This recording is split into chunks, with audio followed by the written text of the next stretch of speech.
The acrid smell of burnt metal was the first thing that registered in Marcus Holt's foggy mind. His eyes fluttered open, squinting against the dim light filtering through the dusty windows of his workshop. The 50-year-old mechanic groaned, his body aching as he pushed himself up from the cold concrete floor. "What the hell happened?" he muttered, rubbing the back of his head where a sizable lump had formed. Marcus had called Novus Prime home for the past 3 decades. It was a frontier world, the farthest human colony from Earth, and life here had always been a bit rough around the edges. But it was home, and he'd carved out a good life for himself with his mechanical skills and sharp mind. As he stumbled to his feet, memories of the previous night came flooding back. He'd been working late, trying to finish repairs on old Mr. Johnson's hover truck. There had been a flash of light, a deafening roar, and then nothing. Marcus looked around his workshop, taking in the scattered tools and overturned workbench.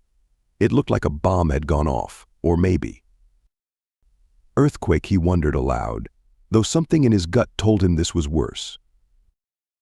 He'd always been a cautious man, some might even say paranoid. Living on the edge of human civilization had that effect on a person. It was why he'd become a prepper, stockpiling supplies and planning for every conceivable disaster. His friends had laughed at him, called him old-fashioned for not fully embracing the high-tech life of the colony. But right now, as he surveyed the damage to his shop, Marcus couldn't shake the feeling that his precautions might not have been so foolish after all. Stumbling towards the shop's entrance, Marcus's hand instinctively reached for the datapad in his pocket. The screen remained stubbornly dark, no matter how many times he tapped it. "Damn thing's busted," he grumbled, pushing open the door. The sight that greeted him stole the breath from his lungs. Where once stood the bustling main street of New Helena, now lay a wasteland of rubble and twisted metal. Buildings he'd known for years were reduced to smoldering ruins. The ever-present hum of the colony's atmospheric processors was eerily absent, replaced by an oppressive silence. Marcus staggered out onto the street, his mind reeling as he tried to process the devastation before him. This was no earthquake. This was something far worse. "Hello," he called out, his voice echoing off the ruins. "Is anyone there?" Only silence answered him. As the reality of his situation began to sink in, Marcus felt a chill run down his spine. The war that everyone had whispered about, the conflict that had seemed so distant on this far-flung world, had finally reached Novus Prime. And Marcus Holt, the old mechanic who had spent his life preparing for the worst, now found himself facing a nightmare beyond even his most pessimistic imaginings. Marcus stood in the middle of the ruined street, his eyes darting from one destroyed building to another. The devastation was total, extending as far as he could see. New Helena, once a bustling colony town of 50,000 souls, now lay silent and broken. "This can't be happening," he muttered, his voice barely a whisper in the eerie quiet. As the initial shock began to wear off, Marcus's survival instincts kicked in. He needed to assess the situation, find out what happened, and look for other survivors. With determined steps, he began to make his way down the debris-strewn street. The destruction was methodical and thorough. It wasn't just bombs, there were signs of precision strikes. The Colonial Administration building, the communications array, the power plant, all reduced to twisted metal and shattered concrete. This was no random attack, it was a calculated strike to cripple the colony. As he rounded a corner, Marcus came face to face with the unmistakable evidence of war. A downed fighter craft, its sleek design, unlike anything in the Colonial Defense Force, lay embedded in the ruins of what used to be the local school. Its hull bore unfamiliar markings, definitely not human. Aliens, Marcus breathed, the reality of the situation sinking in. The war that had been raging in the inner systems had finally reached their remote world. He approached the craft cautiously, noting the scorch marks and damage. Whatever brought it down had been powerful. There was no sign of the pilot, just a cockpit filled with strange, crystalline instruments, all dark and lifeless.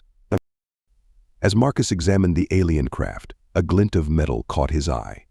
He reached down and picked up a familiar object, a colonial military-eyed tag. His heart sank as he read the name Sergeant Sandra Milton, Colonial Defense Force. They tried to fight back, he realized. The colonists hadn't gone down without a fight. But where was everyone now? The streets were empty, devoid of bodies or any signs of recent human activity. It was as if the entire population had vanished. Marcus made his way to the colony's main square, hoping to find some answers. The giant holoscreen that usually displayed news and announcements was dark, but a tattered poster fluttering in the wind caught his attention. Evacuation order, it read in bold letters. All civilians report to designated shelters immediately. This is not a drill. The date on the poster made Marcus's blood run cold. It was dated 3 weeks ago. 3 weeks, he said aloud, disbelief coloring his voice. I've been out for 3 weeks. The realization hit him like a physical blow. While he had lain unconscious in his workshop, his entire world had changed. The colony had been attacked, fought back, and then evacuated, leaving him behind. Marcus Holt, the cautious prepper who had spent his life preparing for disaster, now found himself utterly alone on a devastated alien world. As the sun began to set over the ruined cityscape, casting long shadows across the destruction, he felt the full weight of his isolation descend upon him. He was the last man on Novus Prime, a solitary figure in a sea of devastation, with no idea of what horrors the coming days might bring. As the shock of his situation began to subside, Marcus knew he couldn't afford to wallow in despair. He had to act, to search for any other survivors who might have been left behind like him. With the first light of dawn breaking over the ruined skyline, he set out on his grim task. "Hello? Is anyone out there?" Marcus called out as he made his way through the empty streets. His voice echoed off the broken buildings, met only by an eerie silence. He started with the residential areas, methodically checking each house and apartment building. Most were empty, showing signs of a hasty evacuation.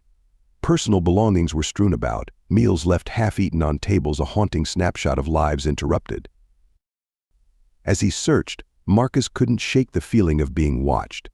The empty windows of the abandoned buildings seemed to stare back at him, adding to his growing unease. By midday, he had reached the hospital. If anyone had been left behind, surely they would be here. The entrance was blocked by debris, forcing Marcus to climb through a shattered window. "Hello. Anyone here?" he called out, his voice echoing through the empty corridors. The hospital was a maze of overturned gurneys and scattered medical supplies. In the maternity ward, Marcus found an incubator with a half-knitted baby blanket draped over it. The sight brought a lump to his throat. As he explored further, he came across the hospital's emergency bunker. The heavy blast doors stood open, revealing a space that had clearly been used recently. Cots were set up in neat rows, now empty. On a bulletin board, Marcus found a manifest of evacuees. His eyes scanned the list frantically, recognizing names of friends and neighbors. At the bottom, a note caught his attention: "Final evacuation complete. May God have mercy on those we couldn't save." The realization hit him like a physical blow. The evacuation was over. He truly was alone. Dejected, Marcus made his way back to the surface. As he emerged from the hospital, a glint of metal caught his eye. In a nearby parking lot, he spotted a functional-looking emergency vehicle. Hope surged within him as he approached the vehicle. Maybe he could use it to broadcast a distress signal or reach other parts of the colony. But as he tried to start it, he found that, like every other piece of technology he'd encountered, it was completely dead. As the sun began to set on his first full day of consciousness in this new, empty world, Marcus trudged back towards his workshop. The search had yielded no survivors, no working technology, and no answers. Only more questions. He paused atop a hill overlooking the ruined city. In the fading light, he could see for miles in every direction. No lights flickered in the windows, no vehicles moved on the streets. The colony that had been his home for so long was now a ghost town. Marcus Holt, the last man on Novus Prime, stood alone in the gathering darkness. Tomorrow, he knew, he would need to start thinking about long-term survival. But for now, he allowed himself a moment to mourn for the world he had lost and the crushing solitude that stretched out before him. As the sun rose on his second day of solitude, Marcus knew he had to shift his focus from searching for survivors to ensuring his own survival. The realization that he was truly alone had settled in. leaving him with a grim determination to persist in this new, harsh reality. Back to basics, he muttered to himself as he surveyed his workshop. Way, way back. The first order of business was to gather supplies. With no functioning technology, Marcus was effectively thrown back to a pre-industrial age. He began by collecting anything that could be useful: hand tools, manual pumps, mechanical parts that didn't rely on electronics. As he worked, Marcus couldn't help but feel a twinge of irony. All his life, he'd been seen as old-fashioned for his reliance on manual skills and non-electronic tools. Now those very skills might be the key to his survival. Venturing out into the city, Marcus began a systematic scavenging operation. He hit the hardware stores first, gathering axes, saws, hammers, and nails. In the farming supply shop, he found hand-powered water pumps and manual farming tools. "Guess I'm going to become a farmer," he chuckled humorlessly to himself. The sporting goods store provided him with camping gear, a bow and arrows, and fishing equipment. In the ruins of the grocery stores, he managed to salvage some canned goods and dried foods that were still edible. As he worked, Marcus couldn't shake the eerie feeling of being a tomb raider in his own city. Every building he entered, every item he took, felt like a violation of the lives that had been lived here just weeks ago. By late afternoon, Marcus had amassed a significant cache of supplies.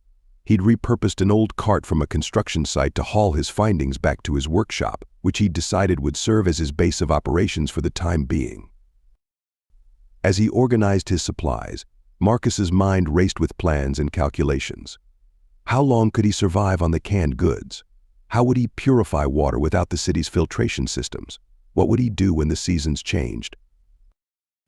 The questions were overwhelming, but Marcus forced himself to focus on the immediate future.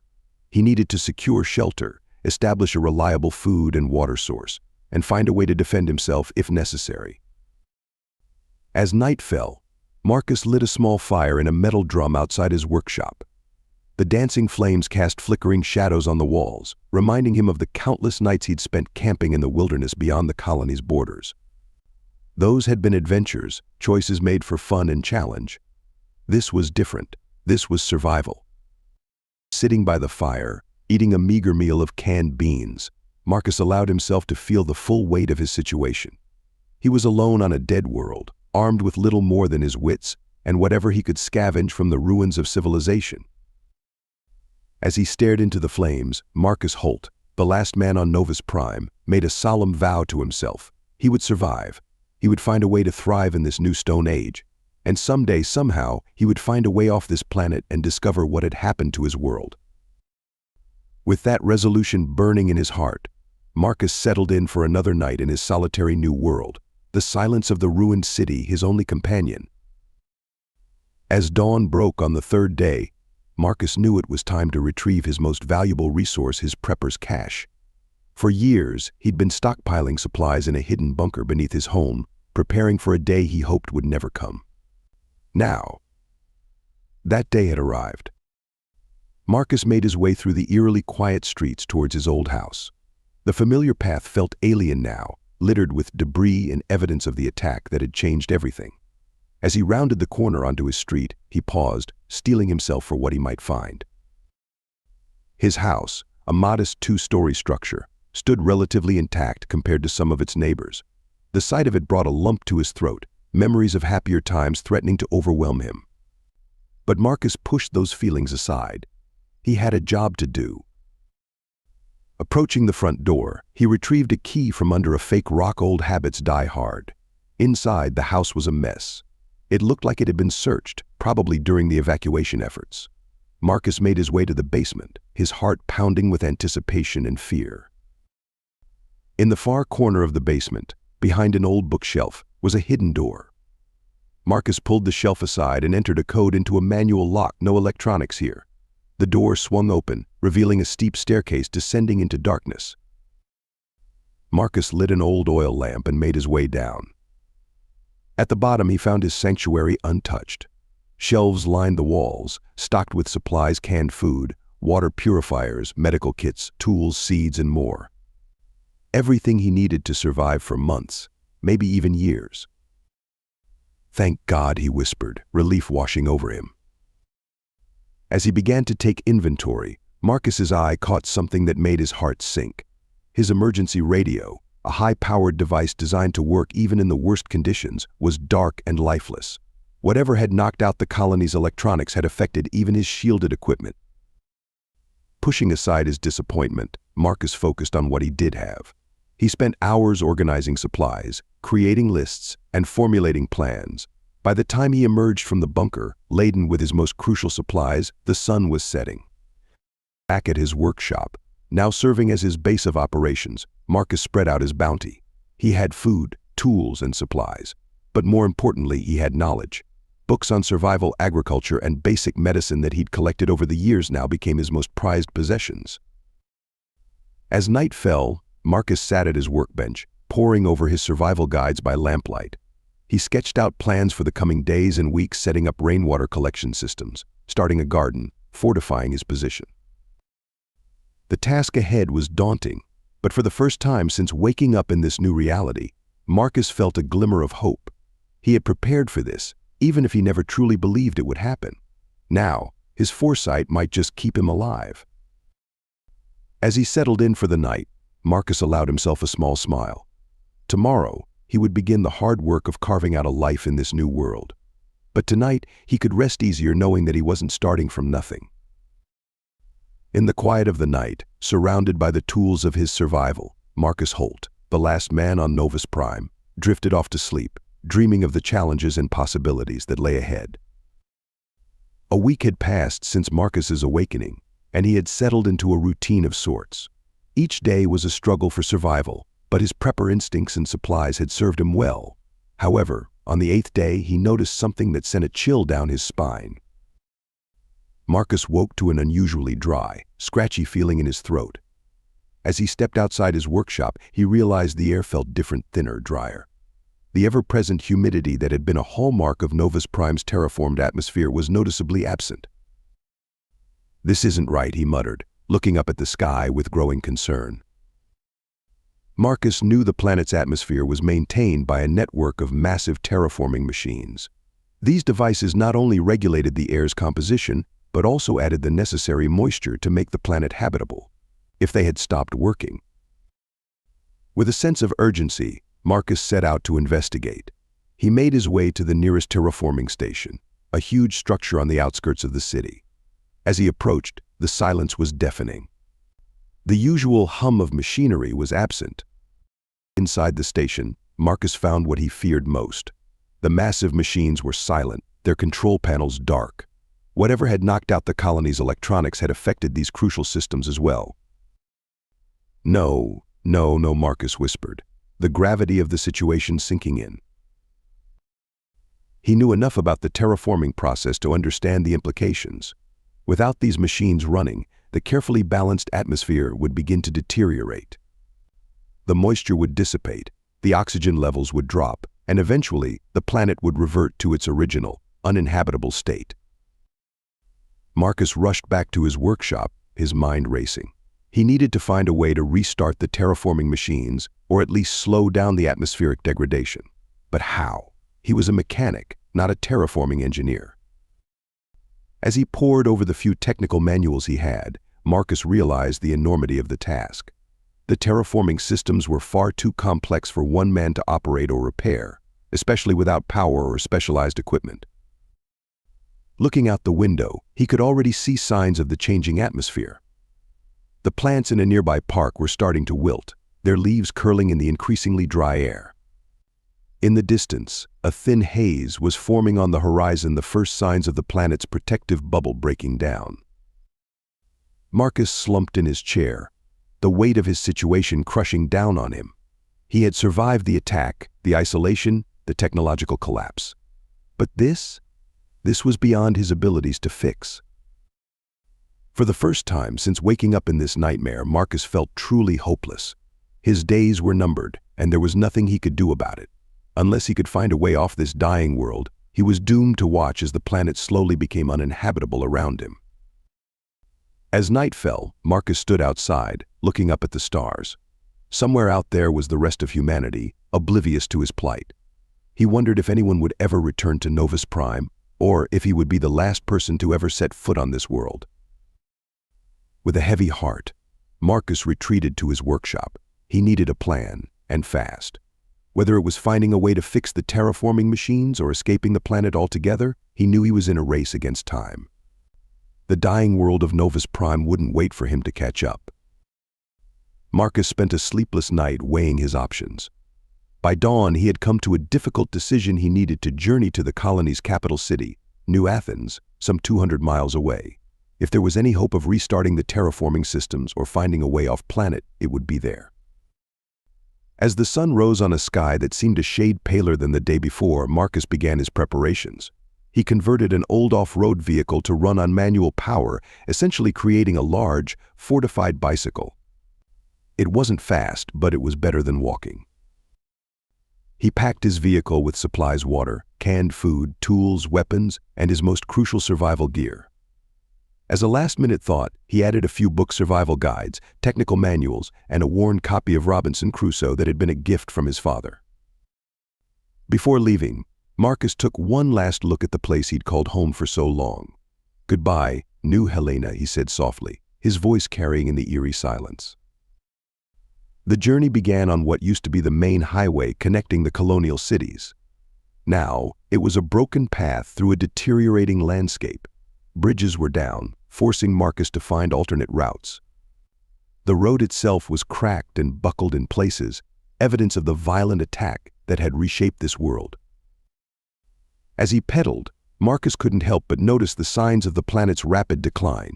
Trees that had once been lush and green were now browning, their leaves curling in the increasingly arid air. Small streams that used to run alongside the road were already drying up.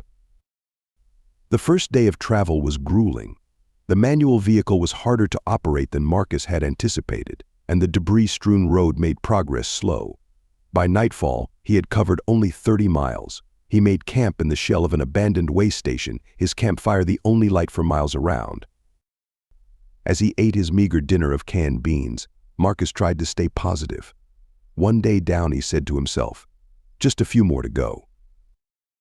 But as he settled in for the night, the absolute silence of the dead world around him was oppressive.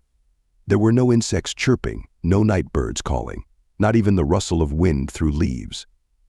Just silence, as if the planet itself was holding its breath. Marcus lay awake for hours, staring at the unfamiliar stars through a hole in the station's roof. He thought about the enormity of his task, the millions of things that could go wrong. But most of all, he thought about the crushing loneliness of being the last man on a dying world. As he finally drifted off to sleep, Marcus Holt, the reluctant explorer of a dead planet, dreamed of green fields and bustling cities. In his dreams, he wasn't alone. But he knew that when he woke, the harsh reality of his solitary journey would be waiting for him. The road to New Athens stretched out before him, a path through a withering world. Whether it led to salvation or just prolonged his inevitable fate, only time would tell. But Marcus was determined to see it through, one grueling mile at a time. As Marcus pushed on towards New Athens, the signs of Novus Prime's decay became increasingly apparent. Each day brought new evidence of the planet's regression to its pre-terraformed state. On the third day of his journey, Marcus crested a hill to find a once lush valley spread out before him. What should have been a vibrant green landscape was now a tapestry of browns and grays. The forest that had covered the valley floor was withering away, leaves falling in a premature autumn. "It's happening faster than I thought," Marcus muttered, wiping sweat from his brow. The air was noticeably thinner now, making physical exertion more challenging. He pressed on, his makeshift vehicle creaking under the strain. As he traversed the dying valley, Marcus couldn't help but feel a profound sense of loss. This world, which humanity had worked so hard to make habitable, was slipping away before his eyes. On the fifth day, he came across a colonial farm. The crops were already dead, rows of withered plants stretching to the horizon. The farm's irrigation system, once a marvel of terraforming technology, lay silent and useless. Marcus scavenged what he could from the farmhouse, finding some preserved foods and a detailed map of the region. As he was leaving, something caught his eye, a single green shoot pushing up through the dry soil. He knelt down, examining the stubborn little plant. "You're a tough one, aren't you?" he said, a small smile crossing his face. On impulse, he carefully dug up the plant and its surrounding soil, placing it in a container he'd found in the farmhouse. If nothing else, it would be a companion on his journey. As the days wore on, the planet's deterioration accelerated. Streams and rivers Marcus had counted on for water were drying up, forcing him to ration his supplies carefully. The wildlife, already scarce, had all but disappeared. The silence was now complete, broken only by the creaking of his vehicle and his own labored breathing. On the 8th day, a dust storm hit. The topsoil, no longer held in place by vegetation, was lifted by hot, dry winds. Marcus was forced to take shelter in the ruins of a roadside diner, watching through grimy windows as the world outside was engulfed in swirling red dust. That night, as he huddled in his makeshift shelter, Marcus felt the full weight of his situation descend upon him. He was witnessing the death of an entire world, a process that should take millennia happening in a matter of weeks. Is this how it ends? He wondered aloud, his voice swallowed by the howling wind outside. Not with a bang, but with a whimper. As he drifted off to an uneasy sleep, Marcus clutched the container with the small green plant. It was a reminder that life, however fragile, could be incredibly resilient. In the morning he would continue his journey, carrying with him perhaps the last living plant on Novus Prime. The road ahead was long and the planet was dying, but Marcus Holt pushed on. New Athens awaited, and with it, the slim hope of salvation not just for himself, but for this withering world he now carried with him. After 12 grueling days of travel, Marcus finally caught sight of New Athens on the horizon. The colonial capital, once a shining beacon of human achievement on this distant world, now stood as a silent monument to their absence. As he approached the city outskirts, Marcus felt a mix of relief and apprehension.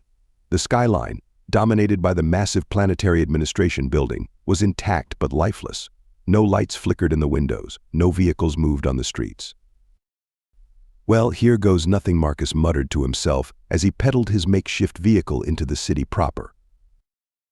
The streets of New Athens were in better condition than those of New Helena, but signs of the attack were still evident. Scorch marks marred some buildings, and abandoned vehicles littered the roads. Marcus made his way towards the city center, his eyes constantly scanning for any sign of movement or life. As he approached the planetary administration building, Marcus's heart began to race. If there were any answers to be found, any hope of restarting the terraforming systems or contacting off-world help, it would be here. The building's main entrance was sealed shut, but Marcus found a side door that yielded to his pry bar. As he stepped inside, the musty air and absolute silence sent a chill down his spine. This place, once bustling with colonial officials and bureaucrats, was now a tomb. Marcus made his way through darkened corridors, his flashlight beam revealing abandoned workstations and scattered documents.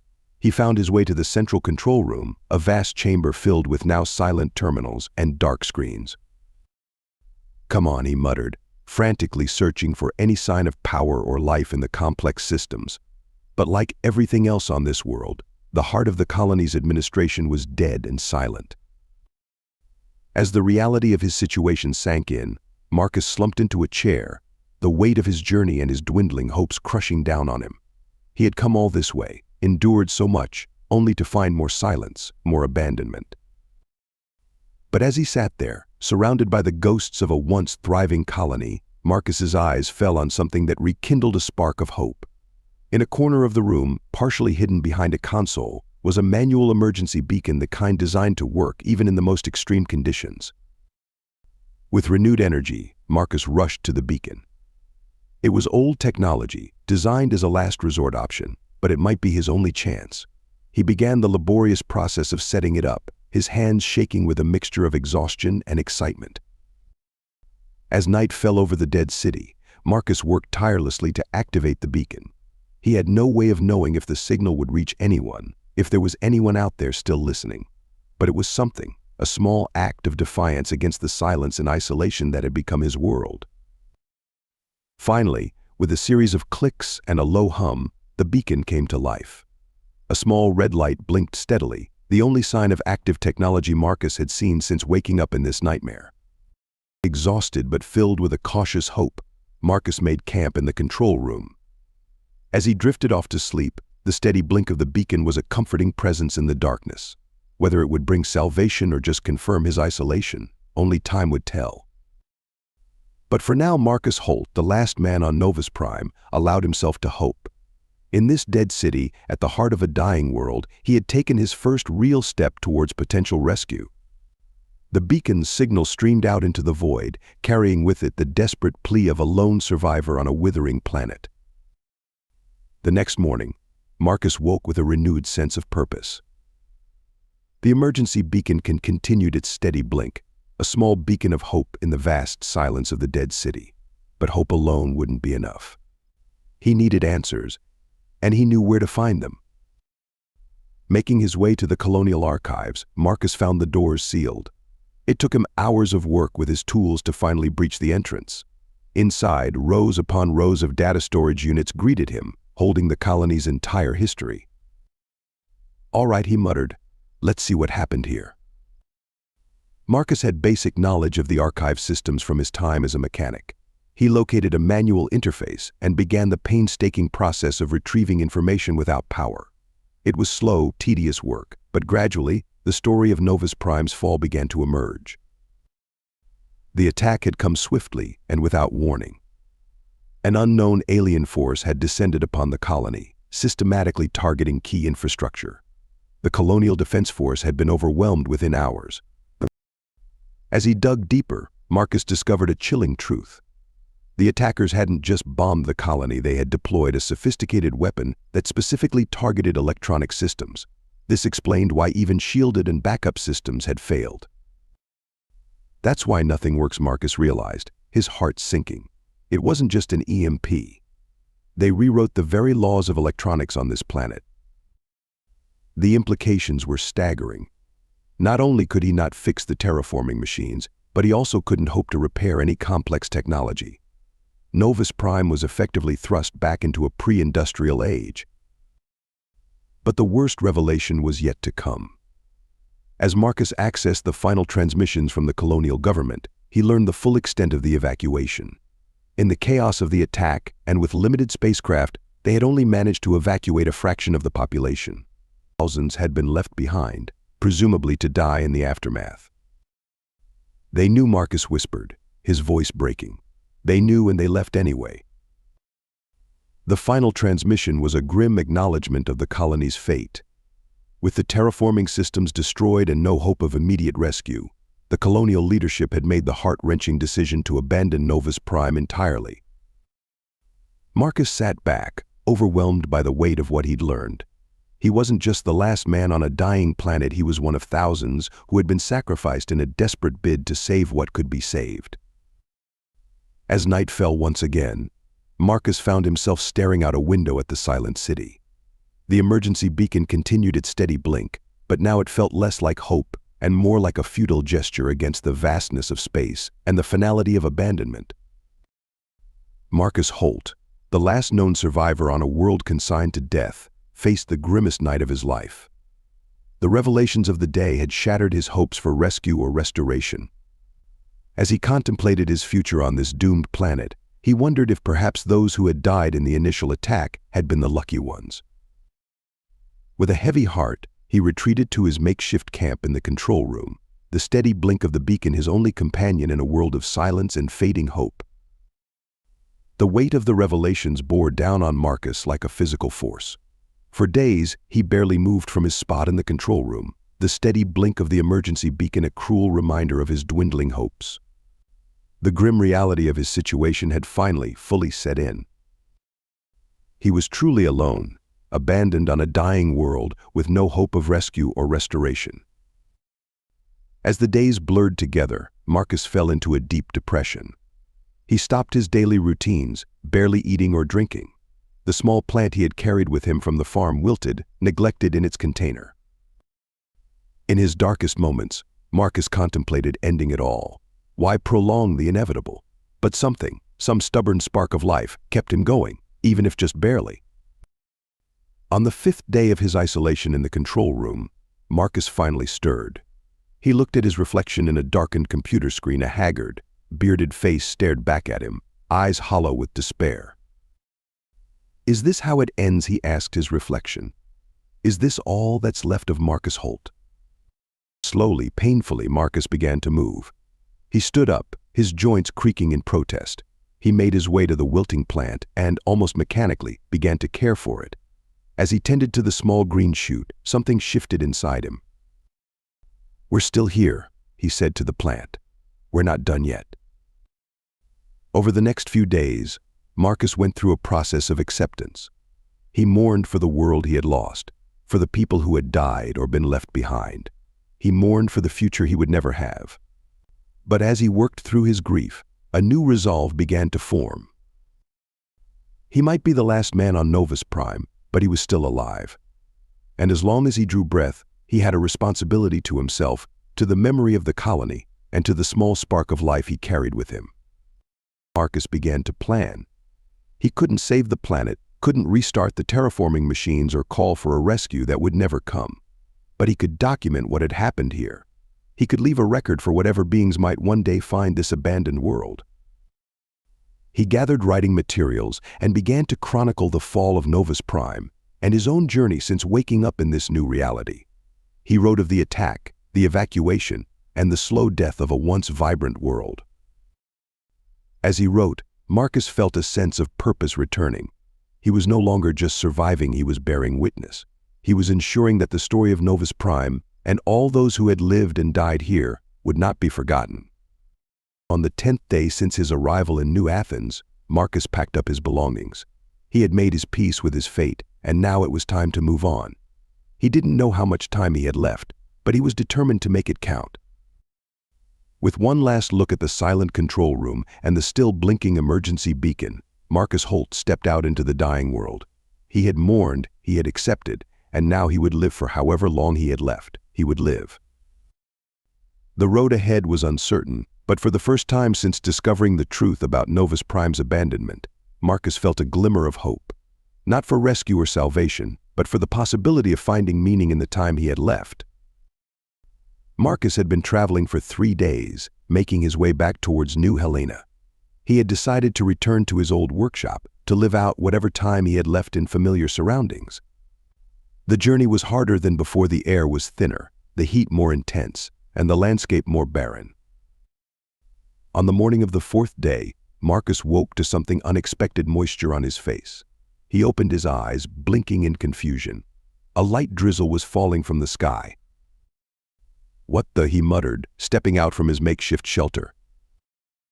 The rain was gentle but persistent, the first precipitation he'd seen since waking up in this nightmare. As he stood there, letting the water wash over him, Marcus noticed something else. The air felt different. It was still thin, but not as dry as it had been. Puzzled and hopeful, Marcus quickened his pace towards New Helena. As he traveled, he noticed small changes in the landscape. Patches of brown grass seemed a shade greener. A few hardy plants were showing new growth. 2 days later, as he approached the outskirts of New Helena, Marcus made a startling discovery. The large terraforming station he had investigated weeks ago was humming faintly. It wasn't fully operational, but something had changed. Marcus rushed inside, his heart pounding. The main control panels were still dark, but auxiliary systems showed signs of life. It took him hours of investigation to piece together what had happened. The terraforming machines, it seemed, had a fail-safe system so deeply ingrained in their core programming that even the alien attack couldn't fully disable it. When atmospheric conditions reached a critical level, this backup system had kicked in, running on minimal power to prevent total planetary collapse. It wasn't a full revival. The planet was still dying, but much more slowly now. The machines were buying time, stabilizing the atmosphere just enough to slow the decay. Marcus sat on the floor of the terraforming station, overwhelmed by this unexpected reprieve. He wasn't saved, not by a long shot, but he had more time than he'd thought. Months, maybe even years, rather than weeks. As the realization sank in, Marcus felt a renewed sense of purpose flood through him. He might not be able to save the planet or himself in the long run, but he could do something with this gift of time. He thought of the small plant he'd carried with him, now thriving in its container thanks to the rain and improved air quality. Perhaps with careful planning and hard work, he could preserve more of Novus Prime's life. Marcus Holt stood up, a plan already forming in his mind. He would create a sanctuary, a protected space where he could nurture the remaining plant and animal life of this world. It wouldn't save the planet, but it would be a legacy, a final act of defiance against the dying of the light. As he stepped out of the terraforming station, Marcus looked up at the sky. The drizzle had stopped, but clouds still hung low, promising more rain to come. For the first time in weeks, he smiled. The road ahead was still long and ultimately final, but this unexpected reprieve had given Marcus something he'd thought lost forever: hope. Not for rescue or a miraculous salvation, but for the chance to make his remaining time matter. With renewed energy, Marcus set off towards his old workshop. He had work to do, a sanctuary to build, and a world's legacy to preserve. The last man on Novus Prime was not done yet, not by a long shot. Over the next few weeks, Marcus threw himself into his new mission with vigor. His workshop became the center of operations for what he now called Project Legacy. The goal was simple yet monumental: to preserve as much of Novus Prime's remaining life as possible. Marcus's first task was to convert his workshop and the surrounding area into a controlled environment. He used his mechanical skills to create rudimentary air filtration systems and water recyclers. It wasn't perfect, but it created a small oasis in the slowly dying world. With his sanctuary taking shape, Marcus began his most challenging task: collecting specimens. He embarked on expeditions into the surrounding areas, carefully gathering seeds, cuttings, and even small animals that had managed to survive. Each day brought new challenges and small victories. He successfully germinated seeds from various plant species in his makeshift greenhouse. A pair of small, rodent-like creatures native to Novus Prime found a home in a habitat he built. Even insects, crucial for pollination, were carefully collected and introduced to his sanctuary.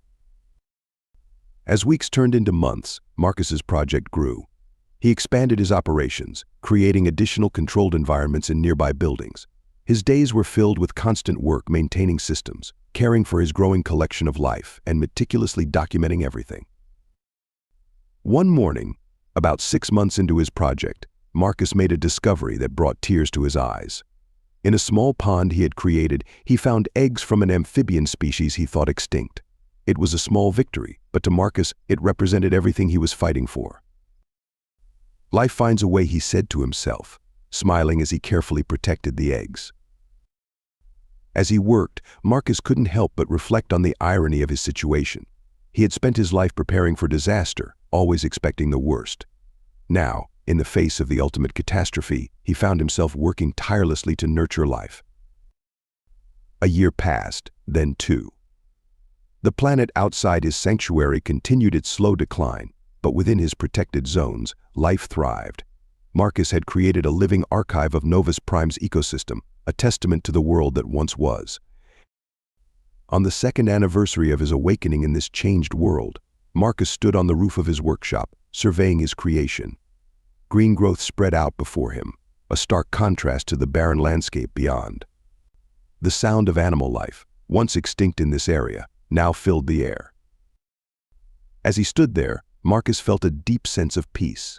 He knew that his time, and the time of this world, was limited. The terraforming machines were fighting a losing battle against the planet's regression.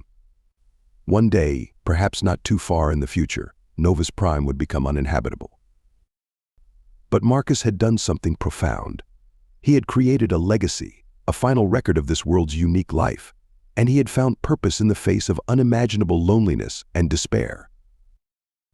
Marcus Holt, the last man on Novus Prime, had become more than just a survivor. He was now a guardian, a caretaker of an entire world's legacy.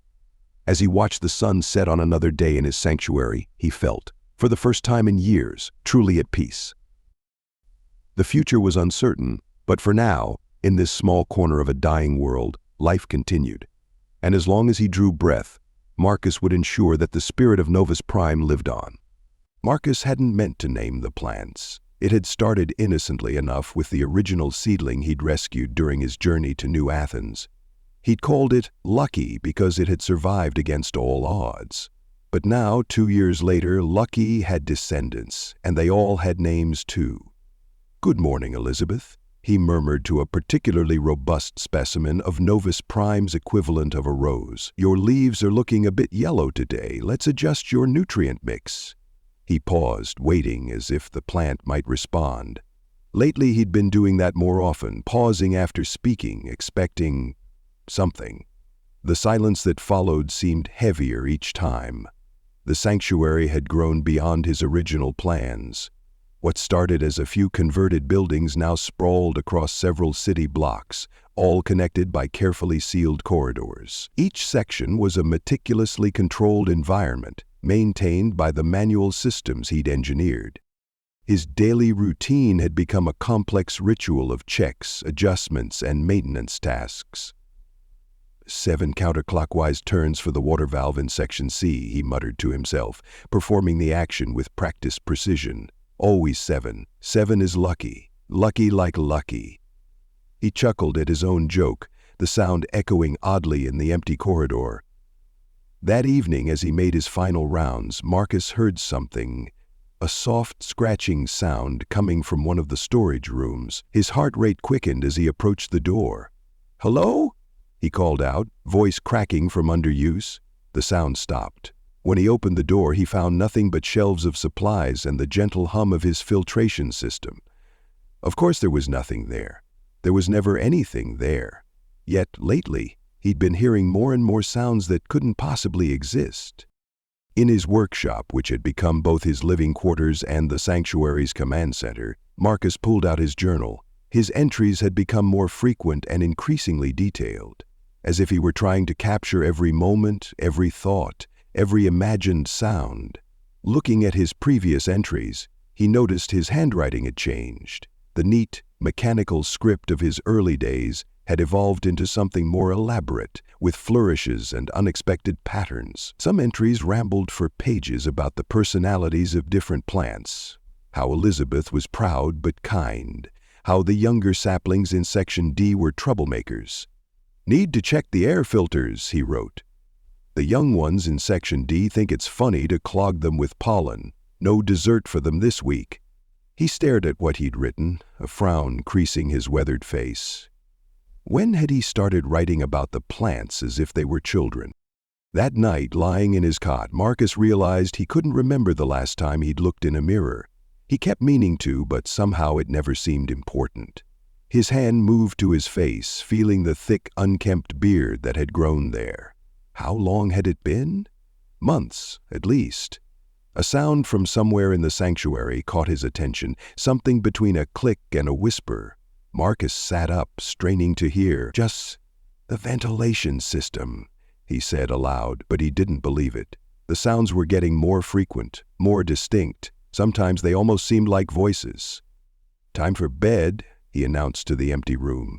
"Big day tomorrow. Elizabeth needs repotting, and the Section D troublemakers need their nutrients checked." He paused, listening for a response that wouldn't come. "Good night, everyone," he added softly. As he drifted off to sleep, Marcus could have sworn he heard a chorus of whispered good nights in return. In his last moment of clarity before sleep took him, he realized he couldn't remember when he'd started expecting the plants to answer back. The sanctuary was thriving, expanding, full of life. Its caretaker was another matter entirely. The storm came without warning. Marcus had grown lax about checking the weather monitoring equipment, trusting his friends to warn him of approaching danger. But the plants had been quiet that day, unusually so, and now he knew why.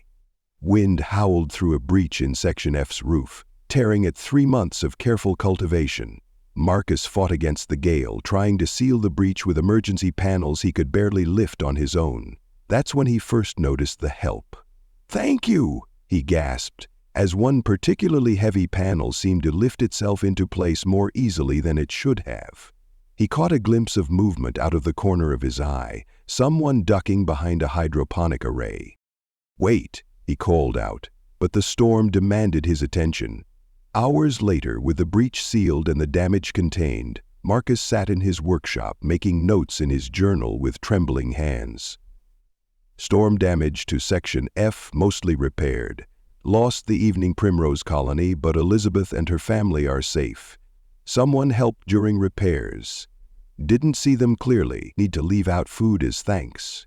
He began leaving plates of food in different sections of the sanctuary. Each morning he'd find them untouched, but that didn't deter him. "They're shy," he explained to Elizabeth. "Can't blame them. I'd be shy too if I'd been hiding all this time." Marcus became convinced his helper was another survivor, someone who'd been hiding in the ruins of the city all along. He crafted an entire narrative. A young engineer, perhaps, trapped in a basement during the evacuation, surviving on stockpiled supplies until they discovered his sanctuary. "They're probably scared," he told the Council of Plants during one of his daily briefings. "We need to make them feel welcome, show them we're friendly." He began speaking loudly as he worked, narrating his actions and sharing stories about the sanctuary's residents. "Elizabeth here," he'd say to the empty air. "She's our matriarch, been with us since the beginning. And over in Section D, well, those troublemakers keep us on our toes." The sanctuary's neat organization began to suffer as Marcus spent more time trying to catch glimpses of his helper. He'd set up obvious tasks that needed two people, then hide and wait. Sometimes he'd sworn he saw someone completing these tasks, but they always vanished when he tried to approach. His journal entries became increasingly focused on his mysterious helper. Voted them again in Section C. Definitely young, probably female. Dark hair. She's good with the filtration systems. Fixed the pressure valve I've been struggling with. Need to thank her properly. Elizabeth says her name might be Sarah. Makes sense. She looks like a Sarah. Left her some of the fresh vegetables from Section B. She must be tired of preserved food. Day. Sarah helped with the replanting today. Didn't see her, but I could feel her presence. The work went too smoothly for just one person. Elizabeth says she's just shy, need to be patient. The breaking point came during a routine maintenance check. Marcus had been tracking Sarah's movements for weeks, convinced she was living in the abandoned sections of the sanctuary. She'd mapped out her supposed patterns, planned for every contingency. Today would be the day he finally met her. He'd set up the perfect scenario, a task that absolutely required two people with only one possible hiding spot. Hours passed as he waited, watching. Finally, he saw movement, a shadow, a glimpse of dark hair. Marcus lunged forward, reaching out to finally make contact with his elusive helper. His hands closed on empty air. He spun around, searching desperately, but there was no one there. There had never been anyone there. The realization hit him like a physical blow. He fell to his knees, surrounded by his thriving sanctuary, completely and utterly alone. For the first time since waking up in this nightmare, Marcus Holt began to sob, great heaving cries that echoed through the empty corridors. "There's no Sarah," he whispered between sobs. "There's never been a Sarah." Elizabeth and the other plants remained silent, offering no comfort. Even his delusions had abandoned him. That night, Marcus made one final entry about his helper. "I am alone. I have always been alone. Sarah doesn't exist. I need to remember that. Need to write it down. Need to stay sane. Need to stay sane. Need to stay sane. Need to stay sane." The words filled page after page until his hand cramped and the pen ran dry. In the silence that followed, something in Marcus Holt's mind quietly, irrevocably broke. Marcus couldn't remember when he'd last changed his clothes. The old mechanic's uniform, stained with soil and wear, had become a second skin. Sometimes, looking down at the name patch, Holt in faded letters, he wondered if that was really his name at all. "The council will now come to order," he announced to the semicircle of plants arranged before his workbench. Each had been carefully selected for their wisdom. Elizabeth, of course, served as head counselor. A sturdy specimen of Novus Prime's equivalent of an oak tree, barely 3 feet tall in its pot, was his Minister of Defense. A cluster of medicinal herbs formed the Health Committee. His technical logs remained impeccable, a stark contrast to his increasingly confused personal journals. Technical Log 937. Atmospheric processing in Section C operating at 94% efficiency. implemented new nutrient cycling system in hydroponics bay 2, replaced filtration membranes in water reclamation unit. Council voted 7-3 in favor of expanding the nursery section. Minister of Defense reports movement in the eastern perimeter. The sanctuary had taken on a chaotic layout that somehow still functioned perfectly. Plants were arranged not by species or light requirements, but by their social groups and political affiliations. Yet despite this seemingly random organization, everything thrived. His technical skills remained sharp, his innovations clever and effective. Marcus no longer slept in the same place twice. Each night he'd gather his bedding and move to a different section of the sanctuary, convinced that something was stalking him through the corridors. He never saw it, but he could feel its presence, something ancient and patient, watching from the shadows. "It's not safe here tonight," he whispered to a cluster of seedlings as he hustled them into a different growing room. "Don't worry, I'll protect you. Minister of Defense has stationed guards at all the entrances." His dreams had become vivid, indistinguishable from his waking life. He would wake up to find himself in conversations with people from his past, his old colleagues, his family, citizens of the dead colony. Sometimes these conversations continued even after he truly woke, the voices following him through his daily routine. The sanctuary expanded according to no logical plan, yet somehow maintained its delicate environmental balance. New sections sprouted like wild growths from the main complex, each one a maze of thriving plant life and jury-rigged life support systems. Marcus could no longer remember building half of them, but his hands remembered the work, his mind recalled the maintenance procedures. One morning, or perhaps it was evening, time had become fluid. Marcus found himself in an unfamiliar section of the sanctuary. The plants were arranged in a spiral pattern he didn't remember creating, yet his journal contained detailed notes about their care in his own handwriting. "When did we build this?" he asked Elizabeth, who he now carried with him everywhere in a small pot. Was it before or after the uprising in Section D?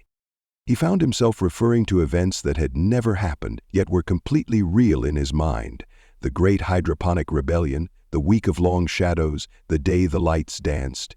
His personal reality had become a rich tapestry of imagined history and politics, all centered around his green citizens. His technical logs continued their strange dual existence.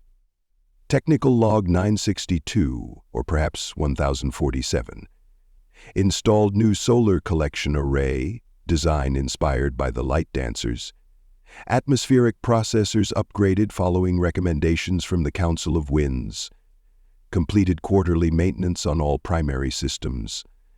Relocated the Nightwalker's breeding program to Section K, Elizabeth suggests, reinforcing the dream barriers. Marcus could no longer tell which parts of his logs were real and which were delusions. The sanctuary continued to function, to grow, to thrive, even as its caretaker's mind fractured further. His innovations became more brilliant and bizarre, systems cobbled together from scraps that worked better than they had any right to, their designs coming to him in dreams or whispered by the plants. One day, as he was conducting his rounds, Marcus caught a glimpse of himself in a reflective panel. He stopped, staring at the wild-eyed stranger with the matted beard and dirt-stained uniform. For a moment, lucidity flickered in his eyes.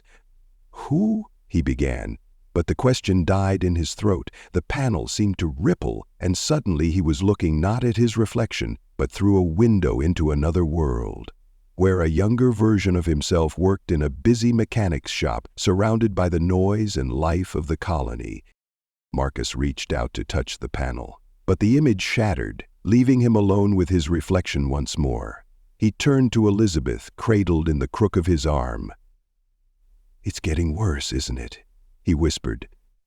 The plant, of course, didn't respond, but in Marcus's mind her silence spoke volumes.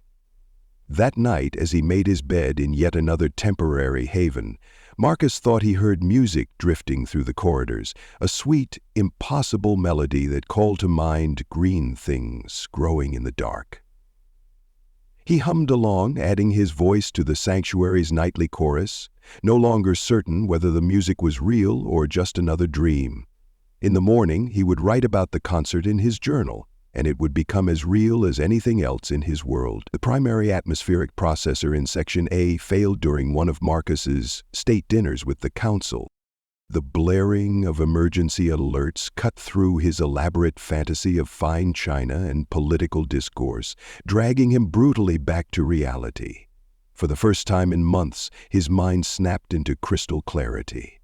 Lives were at stake, real lives, not his imagined society of plants, but the actual living specimens he'd worked so hard to preserve. The sanctuary's most critical systems were in Section A, and if they failed, Marcus moved with mechanical precision, his hands remembering what his fractured mind had forgotten. He spoke aloud as he worked, but gone were the conversations with imaginary friends. Instead, he muttered technical specifications and repair procedures. Reroute auxiliary power, check pressure seals, bypass the main converter. Hours passed as he fought to stabilize the system. At some point, he found himself having a detailed technical discussion about the repair procedure. It wasn't until he'd successfully replaced the failing components that he realized he'd been talking to Elizabeth, still in her pot on his workbench, and that some of the solutions had come from this conversation. Standing in the repaired facility, sweat cooling on his brow, Marcus faced a moment of terrible clarity. He was alone. He had always been alone. The council, the politics, the elaborate social structure he'd created, it was all in his mind. But he looked at the jury-rigged repair he'd just completed. The solution had come from one of his conversations, a bizarre but brilliant combination of parts that shouldn't work but did. His delusions, his imagined community, had somehow led him to innovations he might never have conceived with a purely rational mind. Marcus picked up Elizabeth's pot with trembling hands. "I understand now," he said softly. "I'm crazy, I know I'm crazy, but maybe—" He paused, looking around at his thriving sanctuary. "Maybe that's not entirely a bad thing." From that day forward, Marcus approached his delusions differently. He no longer fought against them or tried to distinguish reality from fantasy. Instead, he consciously embraced the elaborate world he'd created, treating it as a tool rather than a torment. His technical logs merged completely with his fantasy narrative. Technical Log 1247.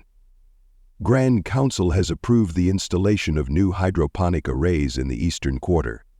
Minister of Defense reports successful completion of the perimeter reinforcement. Elizabeth's suggestion for modifying the nutrient delivery system has improved efficiency by 32%. Scheduled next week's Festival of New Growth. Atmospheric processors operating at 98% efficiency following implementation of the Dream engineering protocols. The sanctuary took on an even more organic layout, with new sections growing like living things from the main complex.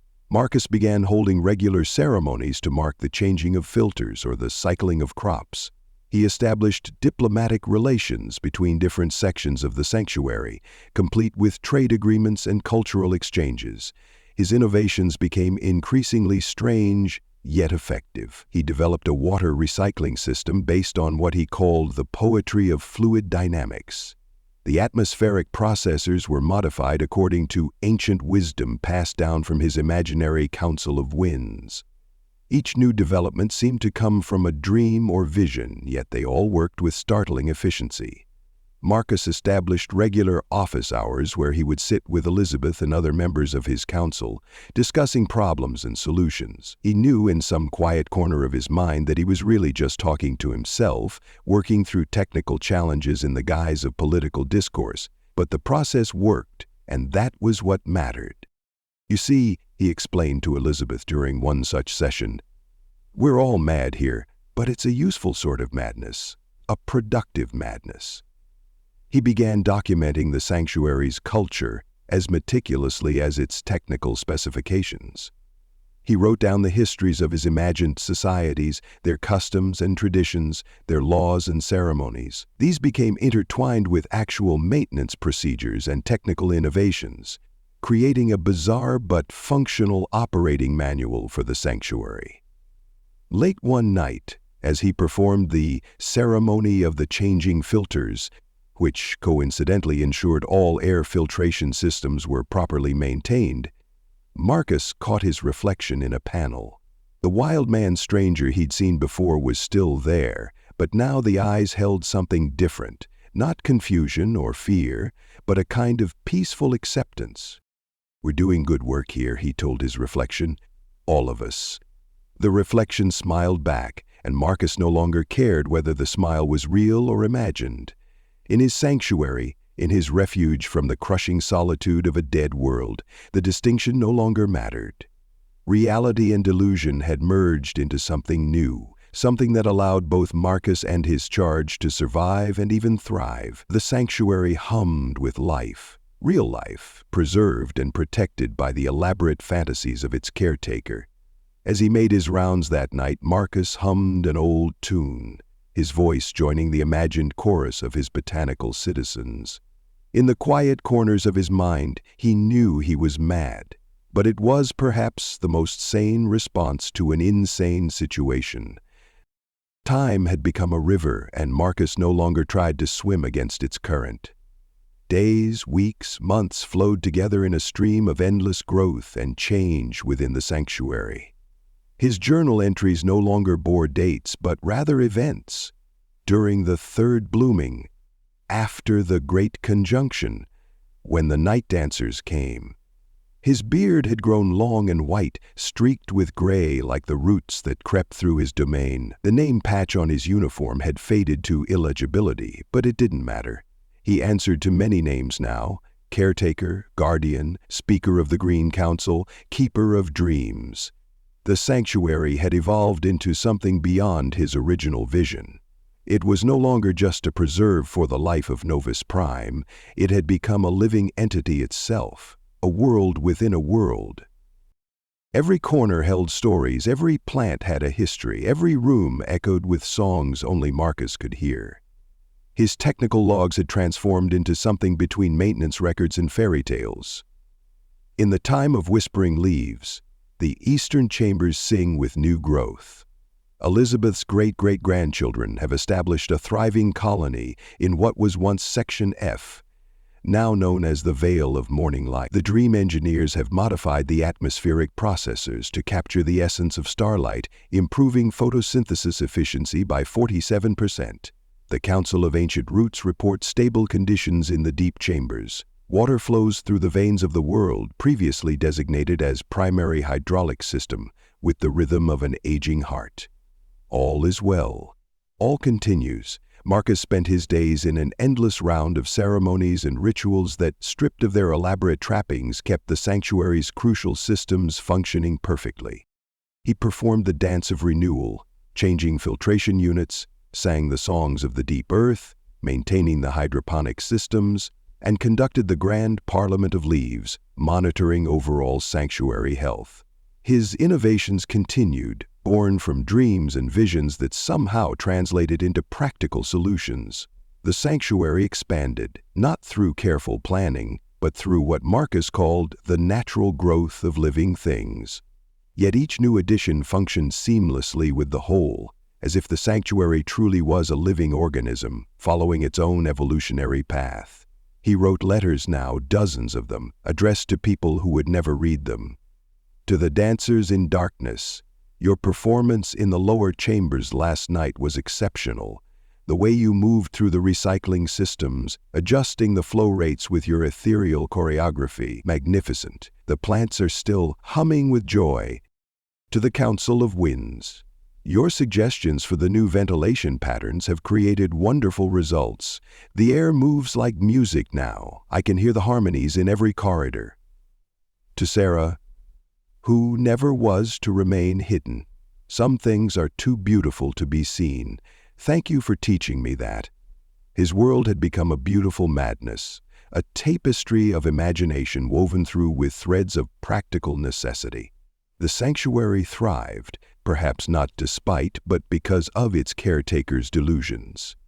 Each fantasy, each ceremony, each imagined council meeting served a vital purpose in maintaining the complex systems that kept Novus Prime's life forms alive. One day, or perhaps it was night, such distinctions had lost their meaning, Marcus stood in what he now called the heart chamber, surrounded by his oldest and most cherished plants. Elizabeth's descendants filled an entire wall, their blooms catching the artificial light like captured stars. "We should prepare for the celebration," he announced to his silent audience. "The 10,000th turning of the world is approaching, or perhaps it's the 100th, or the 1st. Time is a circle here, isn't it?" He smiled, his weathered face creasing with laugh lines earned through countless conversations with his green companions. His hands, still steady after all this time, moved automatically through the maintenance routines, disguised as ritual gestures. "Do you remember when we started?" he asked the plants. "When we were just a few scared survivors in a dying world? Look at us now. Look at what we've become." The sanctuary hummed around him, the sound of countless systems working in perfect harmony. In the filtered light, shadows moved like dancers, and the air was thick with the smell of growing things. Marcus Holt, the last man on Novus Prime, stood in the heart of his created world. His mind had long since left behind the bounds of conventional reality, but in doing so, it had found a different kind of truth. He had preserved more than just the life forms of a dying planet. He had created something new, something that existed in the space between madness and miracle. As he began the preparations for his latest ceremony, which would, coincidentally, ensure the continuation of crucial maintenance procedures, Marcus smiled at his companions. Time would continue its endless flow, and he would flow with it, surrounded by the living dreams he had nurtured into reality. In the end, perhaps that was all anyone could ask for, a world of their own making, filled with life and purpose, even if that world existed only in the space between heartbeats, in the pause between breaths, in the dreams of a lone man on a dying world. The sanctuary grew on, and its caretaker grew with it, both of them changing, evolving, becoming something that had never existed before. And in that transformation, there was a kind of peace, a kind of victory over the silence and death that had claimed the rest of their world. Marcus Holt had found his refuge, his purpose, his truth, and in the end, that was enough. "This can't be right," Mariana Welsh muttered, recalibrating the Pathfinder's atmospheric sensors for the third time. The senior survey officer frowned at her displays, tapping the edge of her console with nervous energy. Her dark hair was pulled back in a practical braid, strands escaping in the zero gravity. Her husband, Captain Donald Welsh, looked up from his navigation charts. "Problem with the equipment, Mari?" "No, that's just it. The equipment is working perfectly. But these readings..." Mariana shook her head. "We're picking up trace elements consistent with terraforming, artificial atmospheric manipulation on a planetary scale." The small bridge of the survey vessel fell silent. There were only 5 of them on this mission: Mariana, Donald, their synthetic crew member T-4000, 432, nicknamed Chet. After a random name generator had made them laugh, Tom West and his teenage daughter Nadia, they'd been working together for 3 years, checking supposedly uninhabited worlds for any signs of previous civilization. It was usually boring work, but the payoff for a significant discovery would set them all up for life. "Fascinating," Chet said, his metallic frame floating over to Mariana's station. The robot's design was clearly alien in origin, but his mannerisms were endearingly human, a result of years spent with the Welsh family. His optical sensors whirred as they focused on the data. "These are decay patterns. Whatever system created this atmosphere, it was maintained artificially for years before beginning to break down." Nadia pushed away from her father's engineering station, her long braids floating behind her. "That's impossible. This planet isn't in any of our colonization records. We triple-checked everything before setting course." At 17, she was already as skilled an engineer as her father, having grown up helping him maintain survey vessels. Records can be wrong, Donald said quietly, especially from the war period. They all knew about the war, of course. 60 years ago, humanity's first contact with alien life had gone catastrophically wrong. The same civilization that had created Chet's original framework had turned hostile, and entire colonies had been lost, though most had been evacuated in time. But this planet wasn't on any list, not the colonial registry, not the evacuation records, not even the casualty reports. "Captain," Tom called out, "you need to see this. Surface scan is picking up something." They clustered around the main viewport as Tom enhanced the image. Nadia gasped. There, visible through gaps in the cloud cover, were regular geometric patterns on the surface, too regular to be natural. "Those are buildings," Mariana whispered.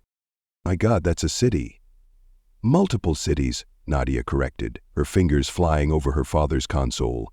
"I'm picking up at least 3 major population centers, or what used to be population centers." Chet's internal processors hummed as he ran calculations.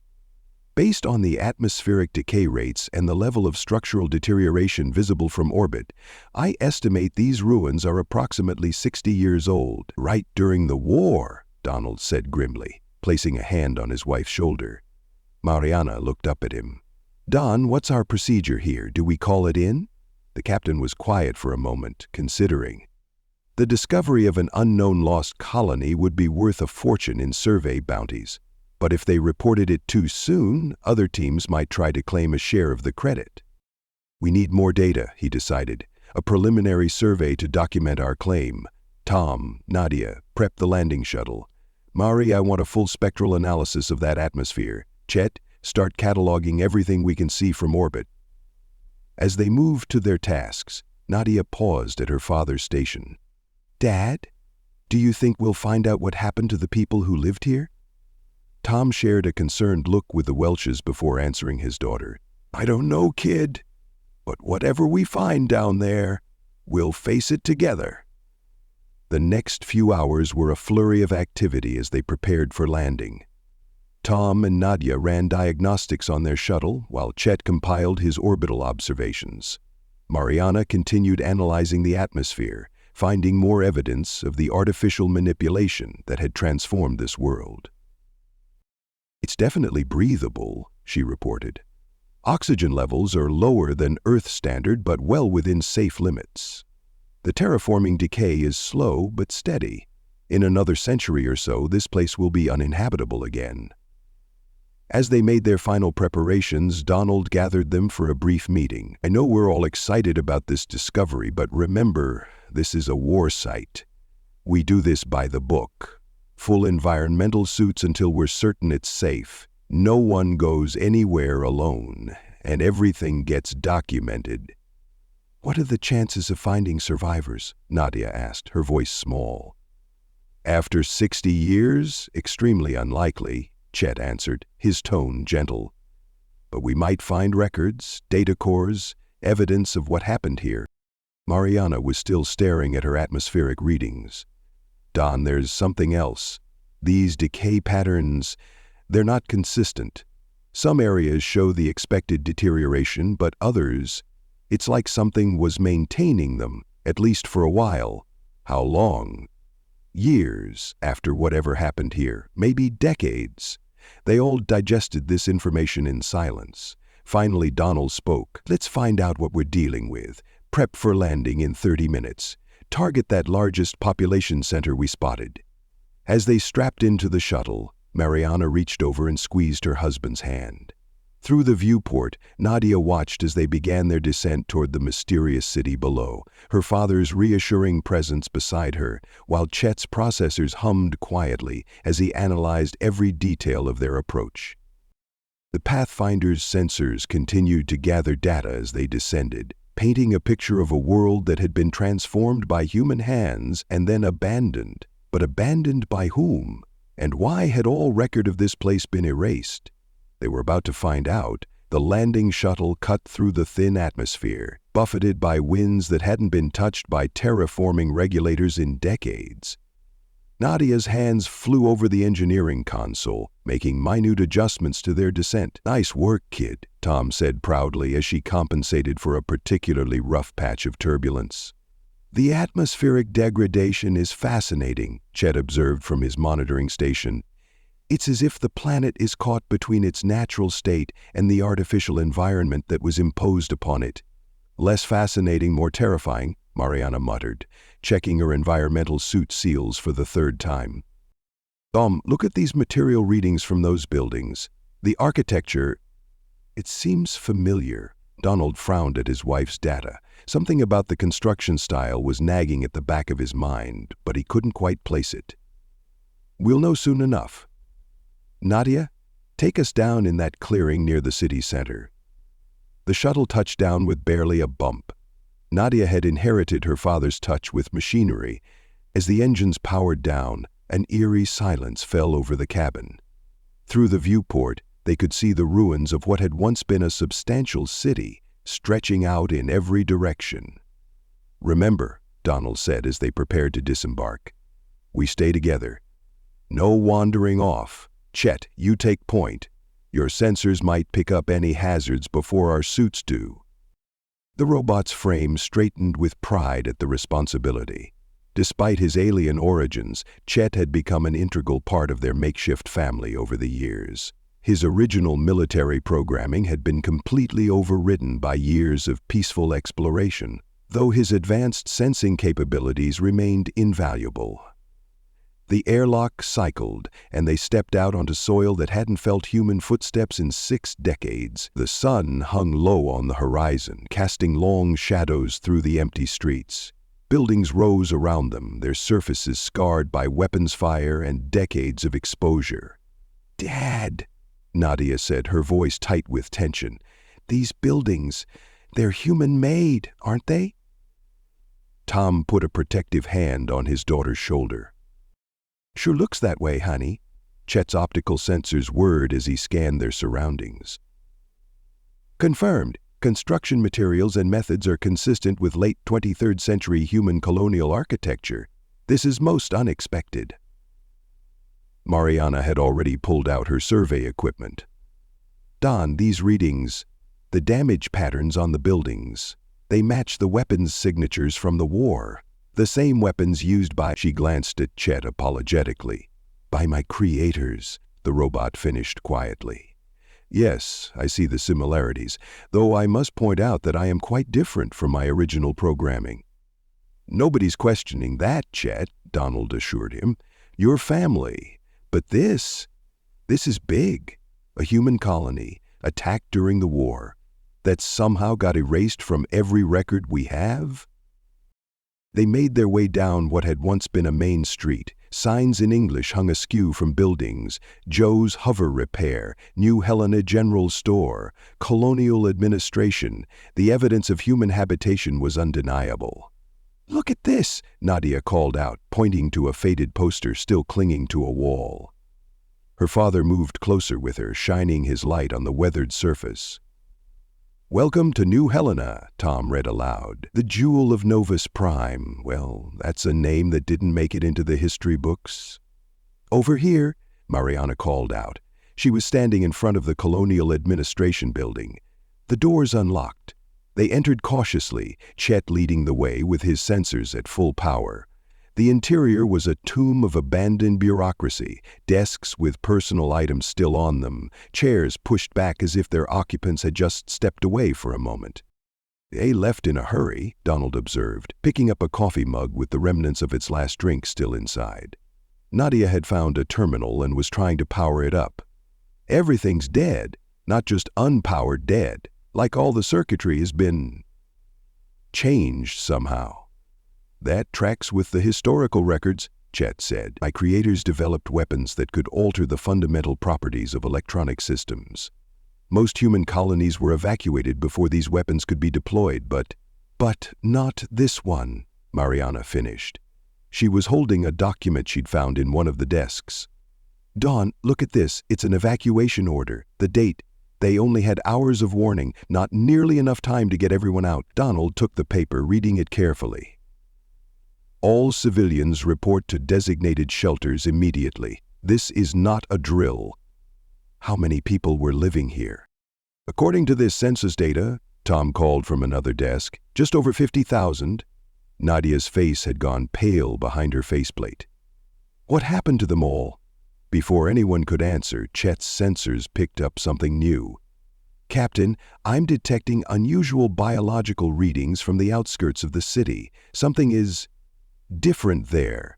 The atmospheric readings we noticed from orbit are strongest in that direction. They all looked at each other, the weight of their discovery settling over them. This wasn't just going to be their ticket to wealth anymore. They had stumbled onto something much bigger. A lost piece of human history. A tragedy that had somehow been erased from all records. We need to check those readings, Donald decided. But first we document everything here, every scrap of paper, every sign, every piece of evidence we can find. The people who lived here, they deserve to be remembered. As they spread out through the building, carefully photographing and collecting documents, Nadia stayed close to her father. The empty offices and abandoned personal items told a story she wasn't sure she wanted to hear. The sun was setting outside, casting the ruins in deepening shadow. Soon they would need to decide whether to return to the ship or set up camp in the ruins.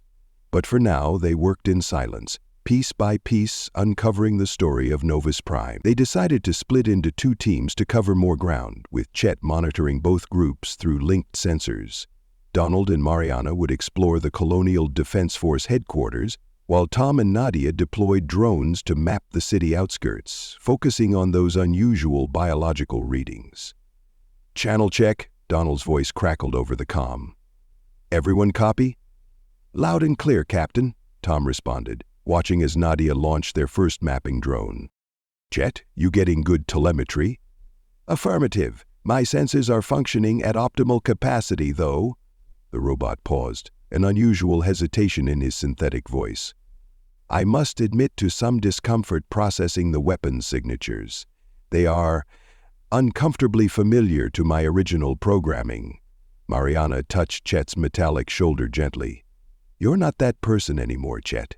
You're family." The robot's optical sensors brightened slightly, his equivalent of a smile. "Thank you, Mariana. Shall we proceed?" The Defense Force headquarters was a fortified structure near the city center. As Donald and Mariana approached, with Chet scanning ahead, the signs of battle became more evident. The walls were scarred with familiar patterns, the same kind of weapons fire they'd seen in historical footage of the war. "Mary, look at this," Donald called out, pointing to a section of wall. "These blast patterns, they're different. Return fire." "They fought back," Mariana realized, examining the evidence. The colony had defenses. Inside the headquarters, they found more signs of resistance: empty weapon racks, tactical displays frozen in time, and a war room with a half-finished battle plan still laid out on the main table. Meanwhile, across the city, Tom and Nadia were getting their first drone footage back. The images painted a picture of systematic destruction. Key infrastructure had been precisely targeted, while residential areas showed more random damage. "Dad," Nadia called out, her voice shaking slightly, "I think I found something. One of the drones picked up an active power signature." Tom hurried to his daughter's station. "That's impossible. Chet, are you seeing this?" "Confirmed," the robot responded over the comm. "A very faint but consistent energy reading. It appears to be coming from what was once a civilian structure, approximately 2 kilometers from your position." "The emergency beacon," Mariana's voice cut in. "We just found records in the command center. They had a hardened emergency beacon designed to work even if everything else failed." "Still working after 60 years?" Donald wondered. "How is that possible?" "The beacons were completely mechanical," Tom explained to his daughter. "Like an old lighthouse. No electronics for the weapons to affect. Just needed someone to start it." He trailed off as the implications sank in. Someone had activated that beacon. Someone had survived the initial attack. "Captain," Chet suddenly interrupted. "I'm detecting additional anomalies. The drone network is showing a pattern to the city's destruction. The attacks were precise, systematic. But there's more. The biological readings we detected, they're centered around what appears to be some sort of Sanctuary. In the defense headquarters, Donald and Mariana had found the personnel records. Names, faces, lives documented in military precision. Commander Jackie Milton, Colonial Defense Force. Lieutenant George Jackson, Tactical Operations. Hundreds of officers and enlisted personnel who had tried to defend their home. "Dawn," Mariana called out, her voice tight. "I found the evacuation records. They couldn't get everyone out.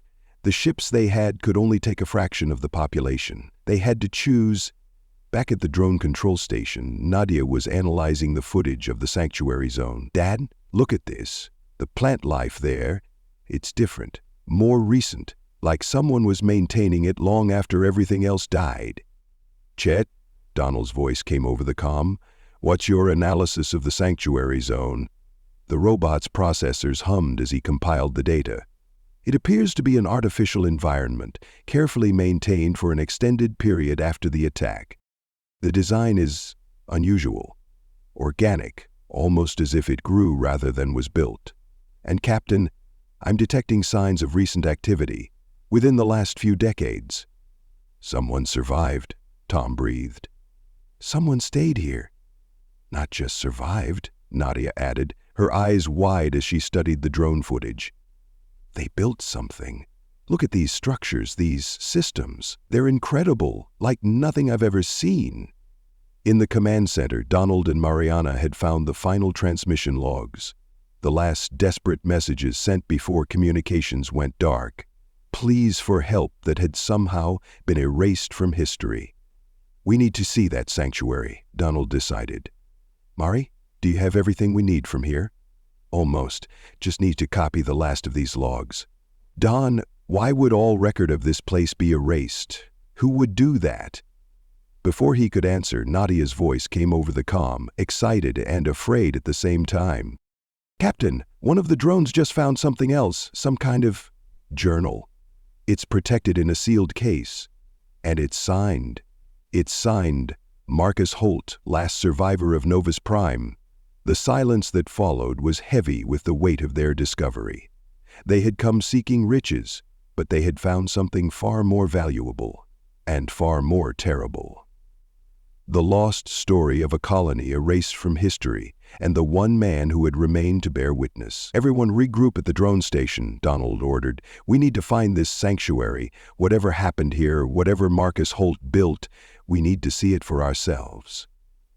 As the teams converged on the drone station, the sun was setting over New Helena. The emergency beacon continued its steady, mechanical blink, a testament to the endurance of simple machines and the determination of those who had refused to be forgotten. The drone footage hadn't prepared them for the reality of Marcus's sanctuary. What from above had looked like an organic sprawl of structures revealed itself as something far more extraordinary up close. The team stood at its outer edges, staring at the complex network of buildings that seemed to have grown into each other, connected by winding corridors and makeshift greenhouses. "This architecture," Nadia breathed, her engineering mind trying to make sense of what she was seeing. "It's like he just kept building, adding pieces wherever they were needed, but somehow making it all work together." "The atmospheric readings are stronger here," Chet reported, his sensors whirring with activity. "Whatever systems he created to maintain this environment, some of them are still partially functional. Remarkable engineering, considering the limitations he was working with." Tom studied the nearest structure, his experienced eye noting the innovative use of materials. "He used everything he could find. Look at these seals. They're made from melted-down hover vehicle parts. The guy was a genius with mechanical systems." "Or desperate," Mariana added softly. She was holding Marcus's journal, found by the drone. "Listen to this entry. Day 847, I think. The plants help me keep track of time now. Elizabeth says it's been about 3 years, but I'm not sure I can trust her judgment anymore. She's been moody since the rebellion in Section D." "Elizabeth?" Donald asked, frowning. "One of his plants," Mariana explained, flipping through the journal. "Alan, he started giving them names, personalities. There are hundreds of pages of conversations with them." Nadia had wandered closer to the entrance of one of the greenhouse structures. her flashlight beam cutting through years of dust. "Dad, come look at this. The way he set up these water recycling systems, it's incredible. They're still working 60 years later." "Chet," Donald called out, "what's your analysis of the structural integrity?" The robot moved forward, his sensors scanning the buildings. "The main supports are sound, though some of the outer sections have collapsed. The central chambers appear to be the most stable. And Captain, I'm detecting significant biological activity within. Some of his specimens appear to have survived." They made their way carefully into the first chamber. The air was different here, richer somehow, despite the decay evident all around them. Nadia's flashlight revealed rows of planting beds, some still containing the desiccated remains of what had once been a thriving garden. "Here's his workbench," Tom called out, examining a cluttered surface covered in tools and notebooks. "Look at these designs." He was developing completely new ways to maintain atmospheric pressure without power, using principles of thermodynamics that I've never seen anything like this. Mariana had found more journals, these ones focused on technical specifications. His early entries are clear, methodical, but later, they start mixing with his delusions. Listen. The Council of Winds has approved the new ventilation system. Elizabeth thinks the dream-catching filters will improve efficiency by 32%. Must remember to perform the ritual of renewal before the next atmospheric cycle. "He was losing his mind," Nadia said quietly. "But he kept everything running. How is that possible?" "Perhaps," Chet suggested, his delusions were a form of adaptation, a way to organize and remember complex systems through storytelling and ritual. Donald had been examining a large map on one wall, covered in Marcus's annotations. He divided the sanctuary into nations and provinces, each with its own climate, its own purpose. It's actually a brilliant organizational system, once you understand the logic behind it. "Captain," Chet suddenly interrupted, "I'm detecting something unusual in the central chamber, a concentration of still-living specimens, and something else. Some kind of mechanical system, still active." They made their way deeper into the sanctuary, following Chet's readings. The passages were like a maze, each turn revealing new evidence of Marcus's 60-year labor. Signs marked different territories and kingdoms. Faded murals depicted the history of his imagined plant societies. Finally, they reached what Marcus had called the heart chamber.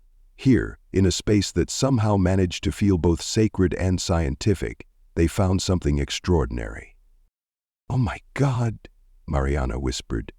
Before them stood a collection of thriving plants, descendants of Marcus's original specimens, still alive after all these years. In the center of the chamber, a complex mechanical device continued its steady operation, powered by heat differentials and water pressure. "It's a data recorder," Tom realized, examining the device. He built it entirely from mechanical parts. No electronics at all.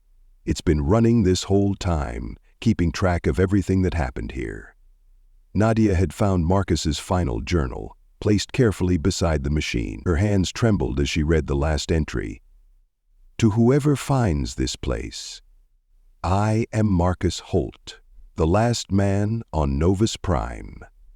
What I built here isn't just a sanctuary for the life of this world, it's a testament to what we were, what we lost, and what we might have become. The plants have been my only companions, my family, my society. Perhaps I've gone mad, but if madness was the price of preserving something of this world, then I paid it gladly. Let those who find this place understand, even in our darkest hours, life finds a way to continue. We need only give it a chance." The team stood in silence, surrounded by the living legacy of a man who had refused to let his world die completely. After 60 years, Marcus Holt's sanctuary had endured, waiting to tell its story to someone who would listen. They set up a temporary base in what Marcus had called the council chamber, spreading his journals and technical documents across a long wooden table. The room still held an air of faded grandeur. Elaborate murals of plant counselors decorated the walls, their faces rendered with surprising artistry despite the clear signs of madness in their design. "These technical logs are extraordinary," Nadia said, poring over a notebook filled with mechanical drawings. "Look at this water recycling system. He used principles we're still just theorizing about. Dad, some of these innovations, they're beyond anything we have now." Tom nodded, examining the schematics over his daughter's shoulder. Necessity and isolation pushed him to try things no one else would have considered. These solutions, they're brilliant because they had to be. He had no other choice. Chet stood motionless in one corner, his processors whirring as he digitized page after page of documentation. "Captain, I'm detecting a pattern in his writing. The technical entries remained remarkably precise, even as his personal journals became more detached from reality. It's as if his mind split into two distinct tracks, one maintaining his technical expertise, the other creating an elaborate fantasy world." Mariana sat with her husband, reading through the personal journals. Her voice shook as she read aloud. "Elizabeth's granddaughter bloomed today. I named her Hope, though the council objected. They say hope is dangerous, that we should accept our fate, but I see how the younger plants reach for the light, how they find ways to grow even in this dying world. Hope isn't a choice, it's a survival mechanism." Donald squeezed his wife's hand. He was so alone, all those years. "Look at this," Tom called out, holding up a schematic. He designed a completely mechanical computer for logging environmental data. No electronics, nothing that could be affected by the weapons that destroyed everything else. The principles behind it. "Nadia, come see this." The teenager moved to examine the design, her eyes widening. "It's like a massive mechanical calculator, but so much more complex. The way he used water pressure and temperature differentials to store and process data. It's beautiful." "There's more," Mariana said, reading from another journal.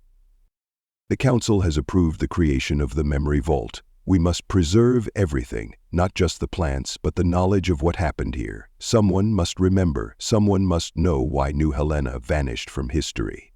"Did he ever say?" Donald asked. "Did he find out why all record of this place was erased?" Chet's optical sensors flickered, his equivalent of a frown. "I believe I may have found something relevant in the military logs he preserved. It appears the weapon used here was experimental, the first deployment of the technology that could disable electronics at the molecular level. The attack on Novus Prime was meant to be a test, but its effectiveness exceeded all projections. They erased it to hide what they'd done." Tom realized. Both sides, the aliens and humanity, one to hide the weapon's existence, the other to hide their failure to prevent its use. Nadia had found what appeared to be Marcus's final technical log, written in a shaking hand but still precisely detailed. "Final system check complete. The sanctuary will continue without me. I've made sure of that. The mechanical regulators will maintain atmospheric pressure in the core chambers for at least another century. The seed vault is secure. The memory vault contains everything I know, everything I've learned. Let it stand as testimony to both human ingenuity and human folly." "When did he die?" Mariana asked softly. Chet's sensors whirred. "Based on the degradation of the organic material in what appears to be his living quarters, I estimate he survived for approximately 28 years after the attack. His last journal entry is dated 3 days before his estimated time of death." Donald read the final entry. "To whoever finds this place, you may think me mad, and perhaps I am, but know that everything I built here, every innovation, every discovery, came from conversations with my botanical council. Madness? Perhaps. But it was a madness that kept both myself and this sanctuary alive. I go now to join Elizabeth and the others in the Great Garden. May those who find this place understand what we achieved here and why it matters. Marcus Holt, last gardener of Novus Prime." The team sat in silence, surrounded by the documentation of one man's desperate, brilliant struggle to preserve something of his dying world. The weight of their discovery pressed down on them.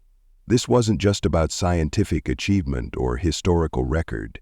This was about bearing witness to both the depths of human loneliness and the heights of human resilience. "We can't let this be forgotten again," Nadia said suddenly, her young voice firm with conviction. "All of this, his innovations, his story, what happened to this colony, it needs to be remembered." Tom put an arm around his daughter's shoulders. "It will be. That's why we're here. That's why Marcus built all this, so someday someone would find it and understand." "Captain," Chet interrupted, his synthetic voice unusually gentle, "I've completed my scan of the memory vault's mechanical data storage. There's so much here. Technical innovations, biological discoveries, historical records, everything he learned during those 28 years of isolation. It's an extraordinary legacy." Donald stood, looking around at the chamber with its faded murals and carefully preserved documents. "Then let's honor that legacy. We need to document everything, preserve everything. Marcus Holt's story needs to be told." As they returned to their work, the sanctuary seemed to hold its breath around them, as if the spirit of its creator lingered in the shadows, waiting to see if his life's work would finally be understood. Dawn broke over the ruins of New Helena as the team prepared to enter Marcus's main facility, what he had called in his later journals, the heart of all gardens. They had spent the night reading his records, trying to understand the man whose legacy they were about to witness firsthand. "Another section of the roof collapsed," Chet reported, his sensors scanning the structure before them. "The central chamber remains intact, but we'll need to be cautious. Many of the support beams have degraded significantly." Nadia was double-checking their equipment, her young face serious with concentration. "Even after 60 years, there's still active circulation in some of the mechanical systems he built. How is that possible?" Tom studied the data over his daughter's shoulder. Marcus's genius was in simplicity. No electronics, no complex components that could fail. Just pure mechanical engineering, driven by thermal dynamics and water pressure. Basic physics, but applied in ways I've never seen before. "We need to document everything," Donald said, checking his recording equipment. "Every innovation, every solution he created. This isn't about getting rich anymore. This is about preserving something important." Mariana stood slightly apart from the others, holding Marcus's final personal journal. She had spent hours reading it, trying to understand the man who had lived here alone for so long. "He knew he was losing his grip on reality," she said quietly. "But he also knew his delusions were keeping him alive, giving him purpose. Listen to this. The council meets daily now, though I know they exist only in my mind. Elizabeth leads the discussions, as she has since the beginning. Is it madness to find comfort in these phantoms? Perhaps. But in a world where I am the last human voice, perhaps madness is its own kind of wisdom." "His isolation must have been unimaginable," Chet observed, his synthetic voice carrying an unusual note of empathy. "As an artificial being, I understand something of what it means to be unique, alone, but at least I have you, my family." He had no one. They stood before the entrance to the main facility. Vines had grown over the doorway, their pattern too regular to be natural. Marcus had trained them deliberately, creating a living archway. Above the door, carved into the metal with painstaking care, were the words, "The Great Garden welcomes all who seek knowledge." This was his real legacy, Tom said, examining the intersection of natural growth and mechanical innovation that characterized the entrance. Not just preserving life, but finding new ways for it to thrive, even after everything else was lost. Nadia had been unusually quiet, absorbing everything they'd learned about Marcus. "Un didn't just survive here," she said finally. "He created something new, something beautiful, even if it came from pain and loneliness." Donald checked their safety lines one last time. The structure's instability meant they needed to be prepared for anything. "Remember, we stay together. Chet, you take point with those sensors. Tom, Nadia, we'll need your engineering expertise to understand what we're looking at. Mari, I'll document everything," his wife finished. "Every detail, every story." Marcus Holt deserves to be remembered. As they prepared to enter, the morning sun broke through the clouds, sending rays of light through the damaged roof. The beams illuminated the entrance chamber, revealing more of Marcus's murals, intricate depictions of his plant council members, each rendered with a combination of scientific accuracy and fantastic imagination. "Look," Nadia whispered, pointing to one of the images. "That must be Elizabeth." The plant in the mural was painted with particular care, its leaves seeming almost to move in the shifting light. "His first friend here," Mariana said softly. "The one who kept him sane enough to keep working, even as he lost touch with reality." The team stood for a moment in silence, feeling the weight of what they were about to explore. This wasn't just a scientific discovery or a historical site. This was the testament of a man who had faced the ultimate solitude and found a way not just to survive, but to create something meaningful from his isolation. "Ready?" Donald asked, looking at each member of his family, both biological and chosen.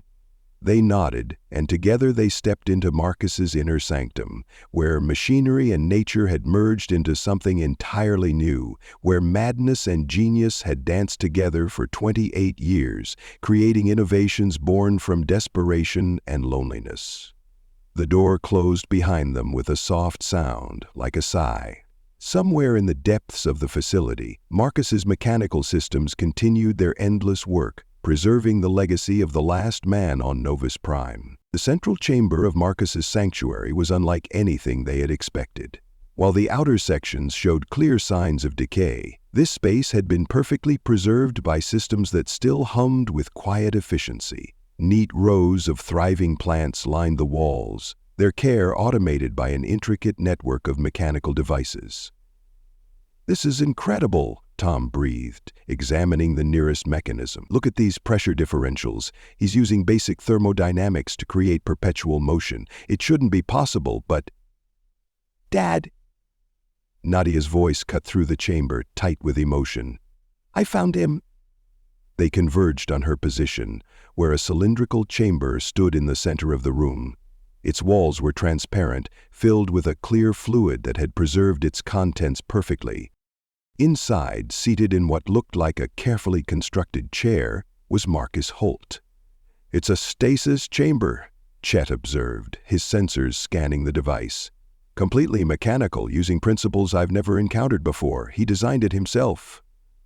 Marcus looked peaceful, almost as if he were sleeping. His long white beard was neatly trimmed, his mechanic's uniform clean and pressed. In his hands, he held a sealed case. "Yes. There's a note," Mariana said softly, finding a sealed envelope attached to the chamber. Her hands trembled as she opened it and began to read. "To those who find this place, I, Marcus Holt, make this final record with a clear mind. The madness that has been my companion these many years has served its purpose, but now I choose to leave on my own terms. My work is complete. The sanctuary will continue without me, and my discoveries are preserved for those who might use them wisely. Elizabeth and the Council understand. They've helped me prepare this final chamber, my last contribution to the specimen collection of Novus Prime. Study it well. Even in death, there are lessons to be learned. In my workshop, hidden behind the third garden's western wall, you'll find everything I've learned about terraforming, about survival, about the very nature of life itself. Some of it came from science, some from desperation, and some from what others might call madness. All of it works. Use it well. Marcus Holt, last gardener of Novus Prime." "He planned this," Donald said quietly. "Every detail." Nadia was already moving toward the western wall, her engineer's instincts driving her forward. "Here, there's a seam. Dad, help me with this panel." The hidden workshop, when they finally opened it, took their breath away. The walls were covered in schematics and formulas, some recognizable, others completely revolutionary. Models and prototypes filled every surface, each meticulously labeled and documented. "Captain," Chet called out, his processors whirring as he analyzed the data. "These designs, they're beyond anything in my databases." He's solved problems that have plagued terraforming efforts since the war. The principles he's developed, they could transform planetary engineering completely. Tom was examining a particularly complex schematic. Look at this atmospheric processor design. It's completely mechanical, immune to electronic disruption, but the efficiency, it's orders of magnitude better than anything we have now. The madness, Mariana said, reading through a notebook. It wasn't just isolation, his delusions, the council. They were a methodology. Look at how he structured his research. Each council member represented a different approach to problem solving. Elizabeth was biological systems. The Minister of Defense handled structural integrity. He turned his breakdown into a breakthrough, Donald realized. Created an entire panel of experts inside his mind when he had no one else to consult with. Nadia had found another sealed note, this one attached to what appeared to be Marcus's most advanced designs. Her voice shook as she read it. To my successors, what you see here was born from solitude and survival, but it belongs to all humanity. My madness helped me see patterns others might have missed. The council taught me to look at problems from angles I would never have considered alone. Every innovation here has been tested, proven, and refined over decades of necessity. The gardens will show you how it works. The principles are there, in the intersection of nature and mechanism, in the space between reason and dreams. Learn from my solitude, build from my madness, create something better than mere survival, with hope for the future, Marcus Holt. They stood in silence, surrounded by the genius of a man who had turned his isolation and madness into tools for innovation. Through the workshop's small window, they could see the stasis chamber where Marcus sat, still watching over his sanctuary. We need to document everything, Donald said finally. Every design, every principle, every innovation. This isn't just about one lost colony anymore. This could change everything. As they began their work, Chet's sensors detected something else, a faint humming from deep within the sanctuary's systems. Marcus's machines were still running, still maintaining the delicate balance he had created. Even in death, his work continued, waiting for someone to understand what he had achieved in his solitary vigil on a forgotten world. Hours had passed since they'd found Marcus's body, but none of them had thought about rest. Tom and Nadia worked feverishly to understand the engineering principles behind his designs, while Chet processed the massive amount of technical data stored in the mechanical computers. Mariana and Donald continued cataloging the journals, trying to piece together how Marcus's unusual mental state had led to his breakthroughs. "Dad!" Nadia called out suddenly, her voice filled with excitement. "Dad, you need to see this. His council meetings, they weren't just delusions. Look at how he structured them." Tom joined his daughter at the workbench where she'd spread out several technical journals. "What am I looking at, kid?" Each council member represented a different approach to the same problem, Nadia explained, pointing to Marcus's neat diagrams. Elizabeth handled biological systems, but she also represented intuitive thinking. The Minister of Defense looked at structural integrity and failure points. The weather speaker focused on atmospheric dynamics. He created an entire panel of experts in his mind, each with their own specialty and perspective. A formalized method of approaching complex problems from multiple angles, Chet observed, his optical sensors focusing on the documents. He turned his loneliness into a revolutionary problem-solving methodology. Mariana looked up from her own reading. Listen to this entry. Elizabeth suggested today that we've been thinking about atmospheric processing backwards. Instead of fighting against planetary conditions, she proposes we work with them. The Minister of Defense agreed, though he insisted we consider structural tolerances. The debate lasted 6 hours, but the solution, when it came, was elegant in its simplicity. "And look at the design he produced after that meeting," Tom said, pulling up the relevant schematic. "Atmospheric processor. It's incredible. Instead of brute-forcing atmospheric changes like our current systems, it creates self-sustaining cycles that work with the planet's natural processes." "Captain," Chet interrupted, his synthetic voice carrying an unusual note of awe. "I've completed my initial analysis of his terraforming principles. He didn't just improve on existing technology, he developed an entirely new paradigm. His systems don't just transform planets. They create self-sustaining ecosystems that can resist disruption, even from weapons like those used in the war." Donald moved to examine the designs Chet was referencing. "How is that possible?" "Because he had to work without electronics," Nadia realized, her eyes bright with understanding. Everything had to be mechanical, had to work with natural principles rather than against them. He couldn't brute force solutions, so he had to find ways to make the environment work for him. Tom was already running simulations on their portable computer. The applications are staggering. These principles could cut terraforming time in half while creating more stable environments. And because they're based on mechanical systems rather than electronic ones, can't be disabled by electromagnetic weapons, Chet finished, or by any similar technology currently known to either humanity or my original creators. Mariana had found another journal, this one filled with biological observations.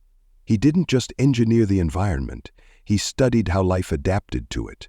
Look at these notes on accelerated evolution, on how plants and microorganisms can be guided rather than forced to adapt to new conditions. "The Council of Roots," Donald read from another document. They weren't just his imaginary advisors for biological systems. They were recording actual evolutionary changes he observed. Every one of his delusions had a basis in real scientific observation. Nadia had moved to examine the central stasis chamber again, looking at Marcus's peaceful face with new understanding. He must have known how important his discoveries were. Why else would he preserve himself like this? He wanted to make sure everything was protected until someone found it. "There's more," Chet announced. "I've found references to experimental data stored in what he called the deep archives.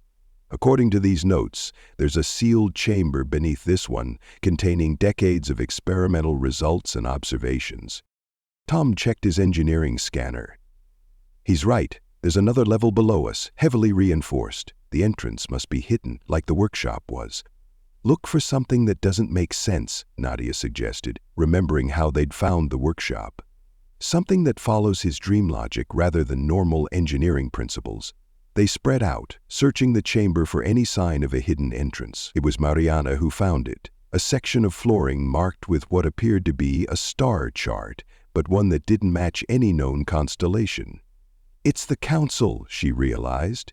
Each star represents one of his imaginary advisors, and in his later journals he wrote about them ascending to the stars. Working together, they decoded the pattern. The floor panels slid away smoothly, revealing a spiral staircase descending into darkness.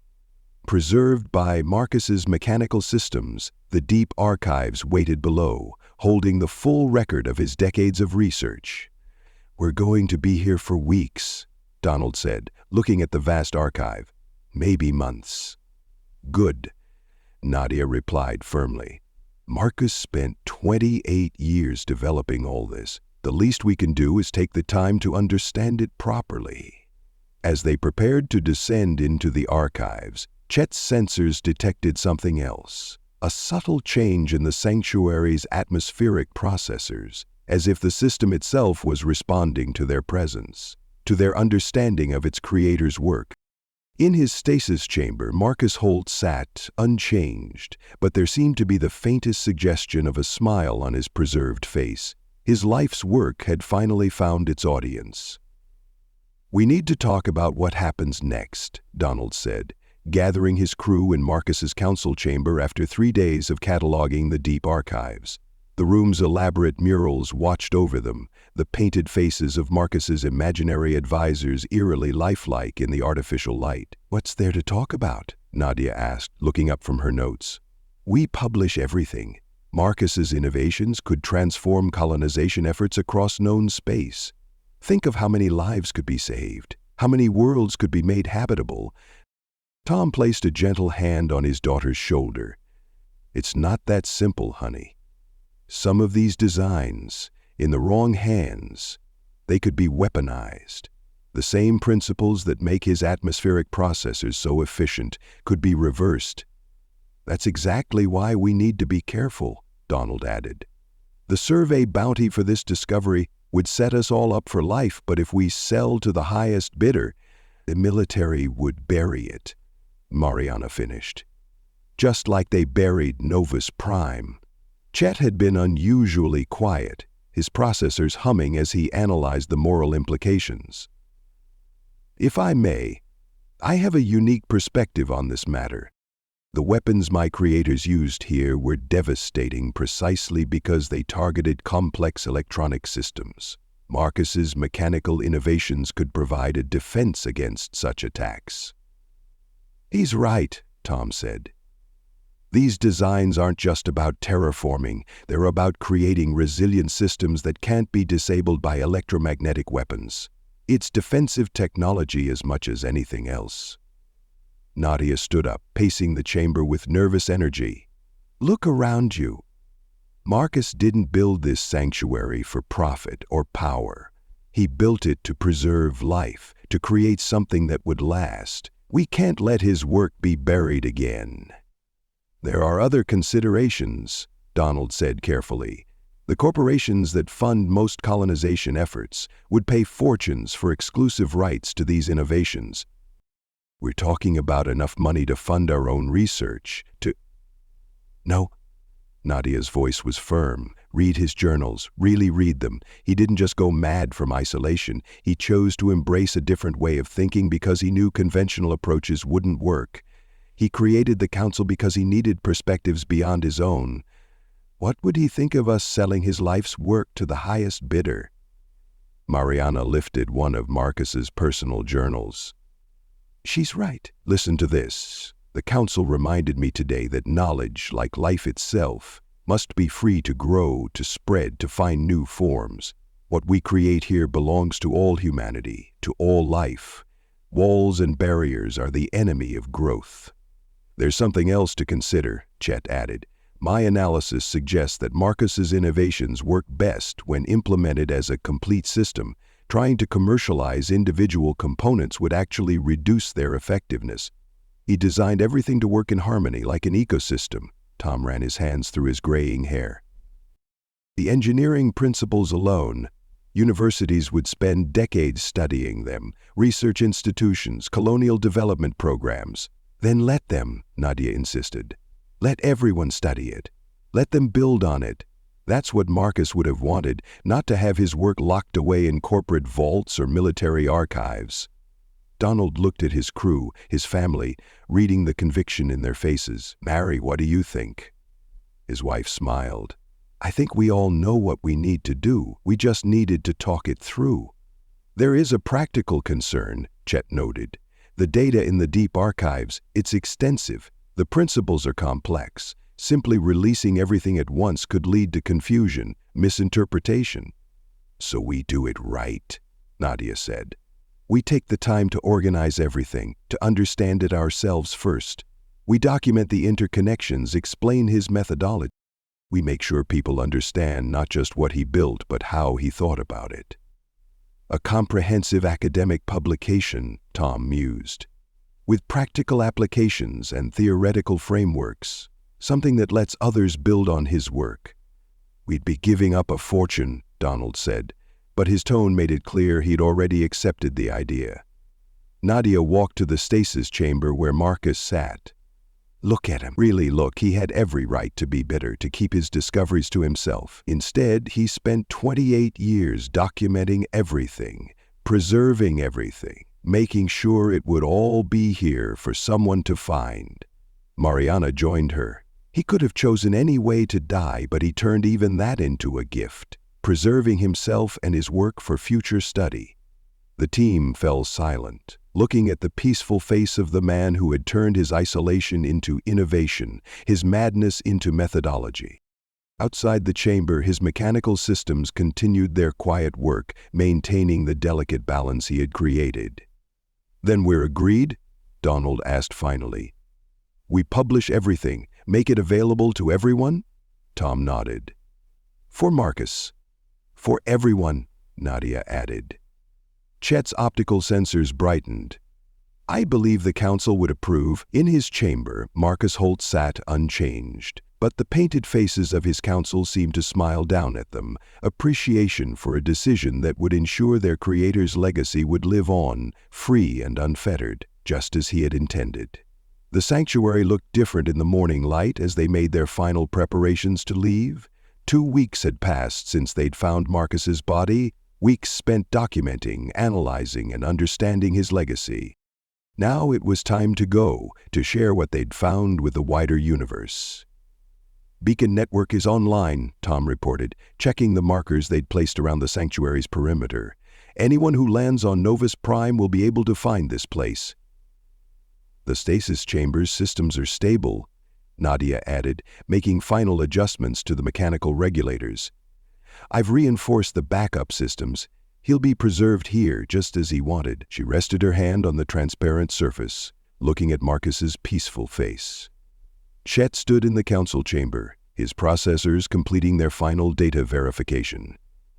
All technical documentation has been archived and cross-referenced. I've organized it according to both conventional scientific categories and Marcus's own unique classification system. Including the council methodology? Mariana asked, looking up from where she was carefully packing the last of the journals they'd selected to take with them. Yes. His problem-solving framework has been preserved in full. Future researchers will be able to understand not just what he built, but how he thought about it. Donald emerged from the deep archives, carrying the last set of protective cases. That's everything we need for the initial publication. The rest will stay here, protected for other researchers to study firsthand. They gathered in the heart chamber for one last task.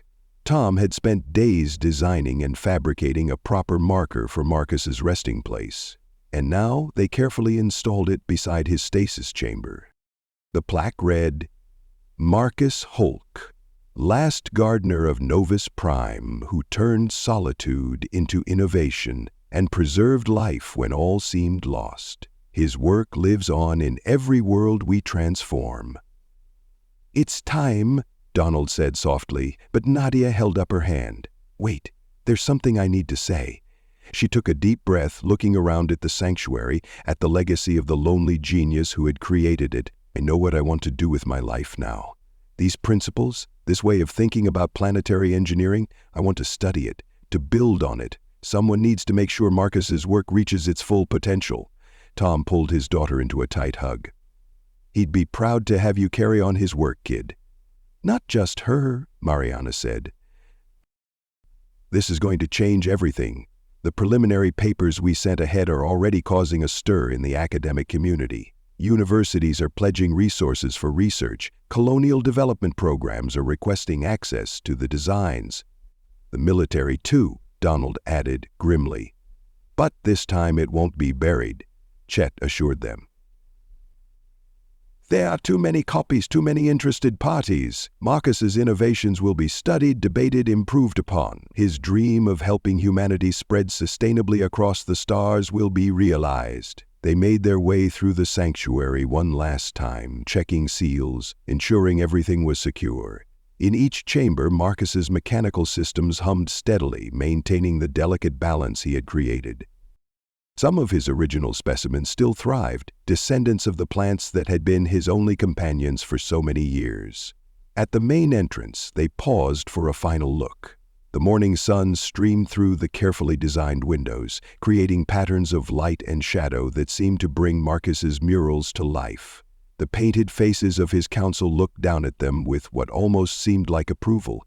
You know, Nadia said quietly, I don't think he was as crazy as he seemed. I think he just found a different way to stay sane, to keep thinking and creating when ordinary logic wasn't enough. The corporations aren't going to like us releasing everything publicly, Donald mused. Tom chuckled. Let them complain. Marcus's designs work best when they're free to interact, to grow naturally, just like he intended. It's what Elizabeth would have wanted, Mariana added with a small smile, nodding to the painted figure that had been Marcus's first and most trusted advisor. Fascinating, Chet observed. Even we have begun referring to his council as real entities. Perhaps there was more wisdom in his method than we initially realized. They sealed the entrance behind them, Marcus's own security systems engaging with quiet efficiency. As they walked back to their ship, Nadia looked back one last time at the sanctuary that would change humanity's future. "Goodbye, Marcus," she whispered. "We'll make sure they remember you properly this time." 10 years later, when the first colony using Marcus's principles was established, they named it New Novus Prime. Its atmospheric processors, built to his specifications, worked flawlessly. In the colony's central square, they placed a replica of his council chamber, where researchers gathered to study and debate his innovations.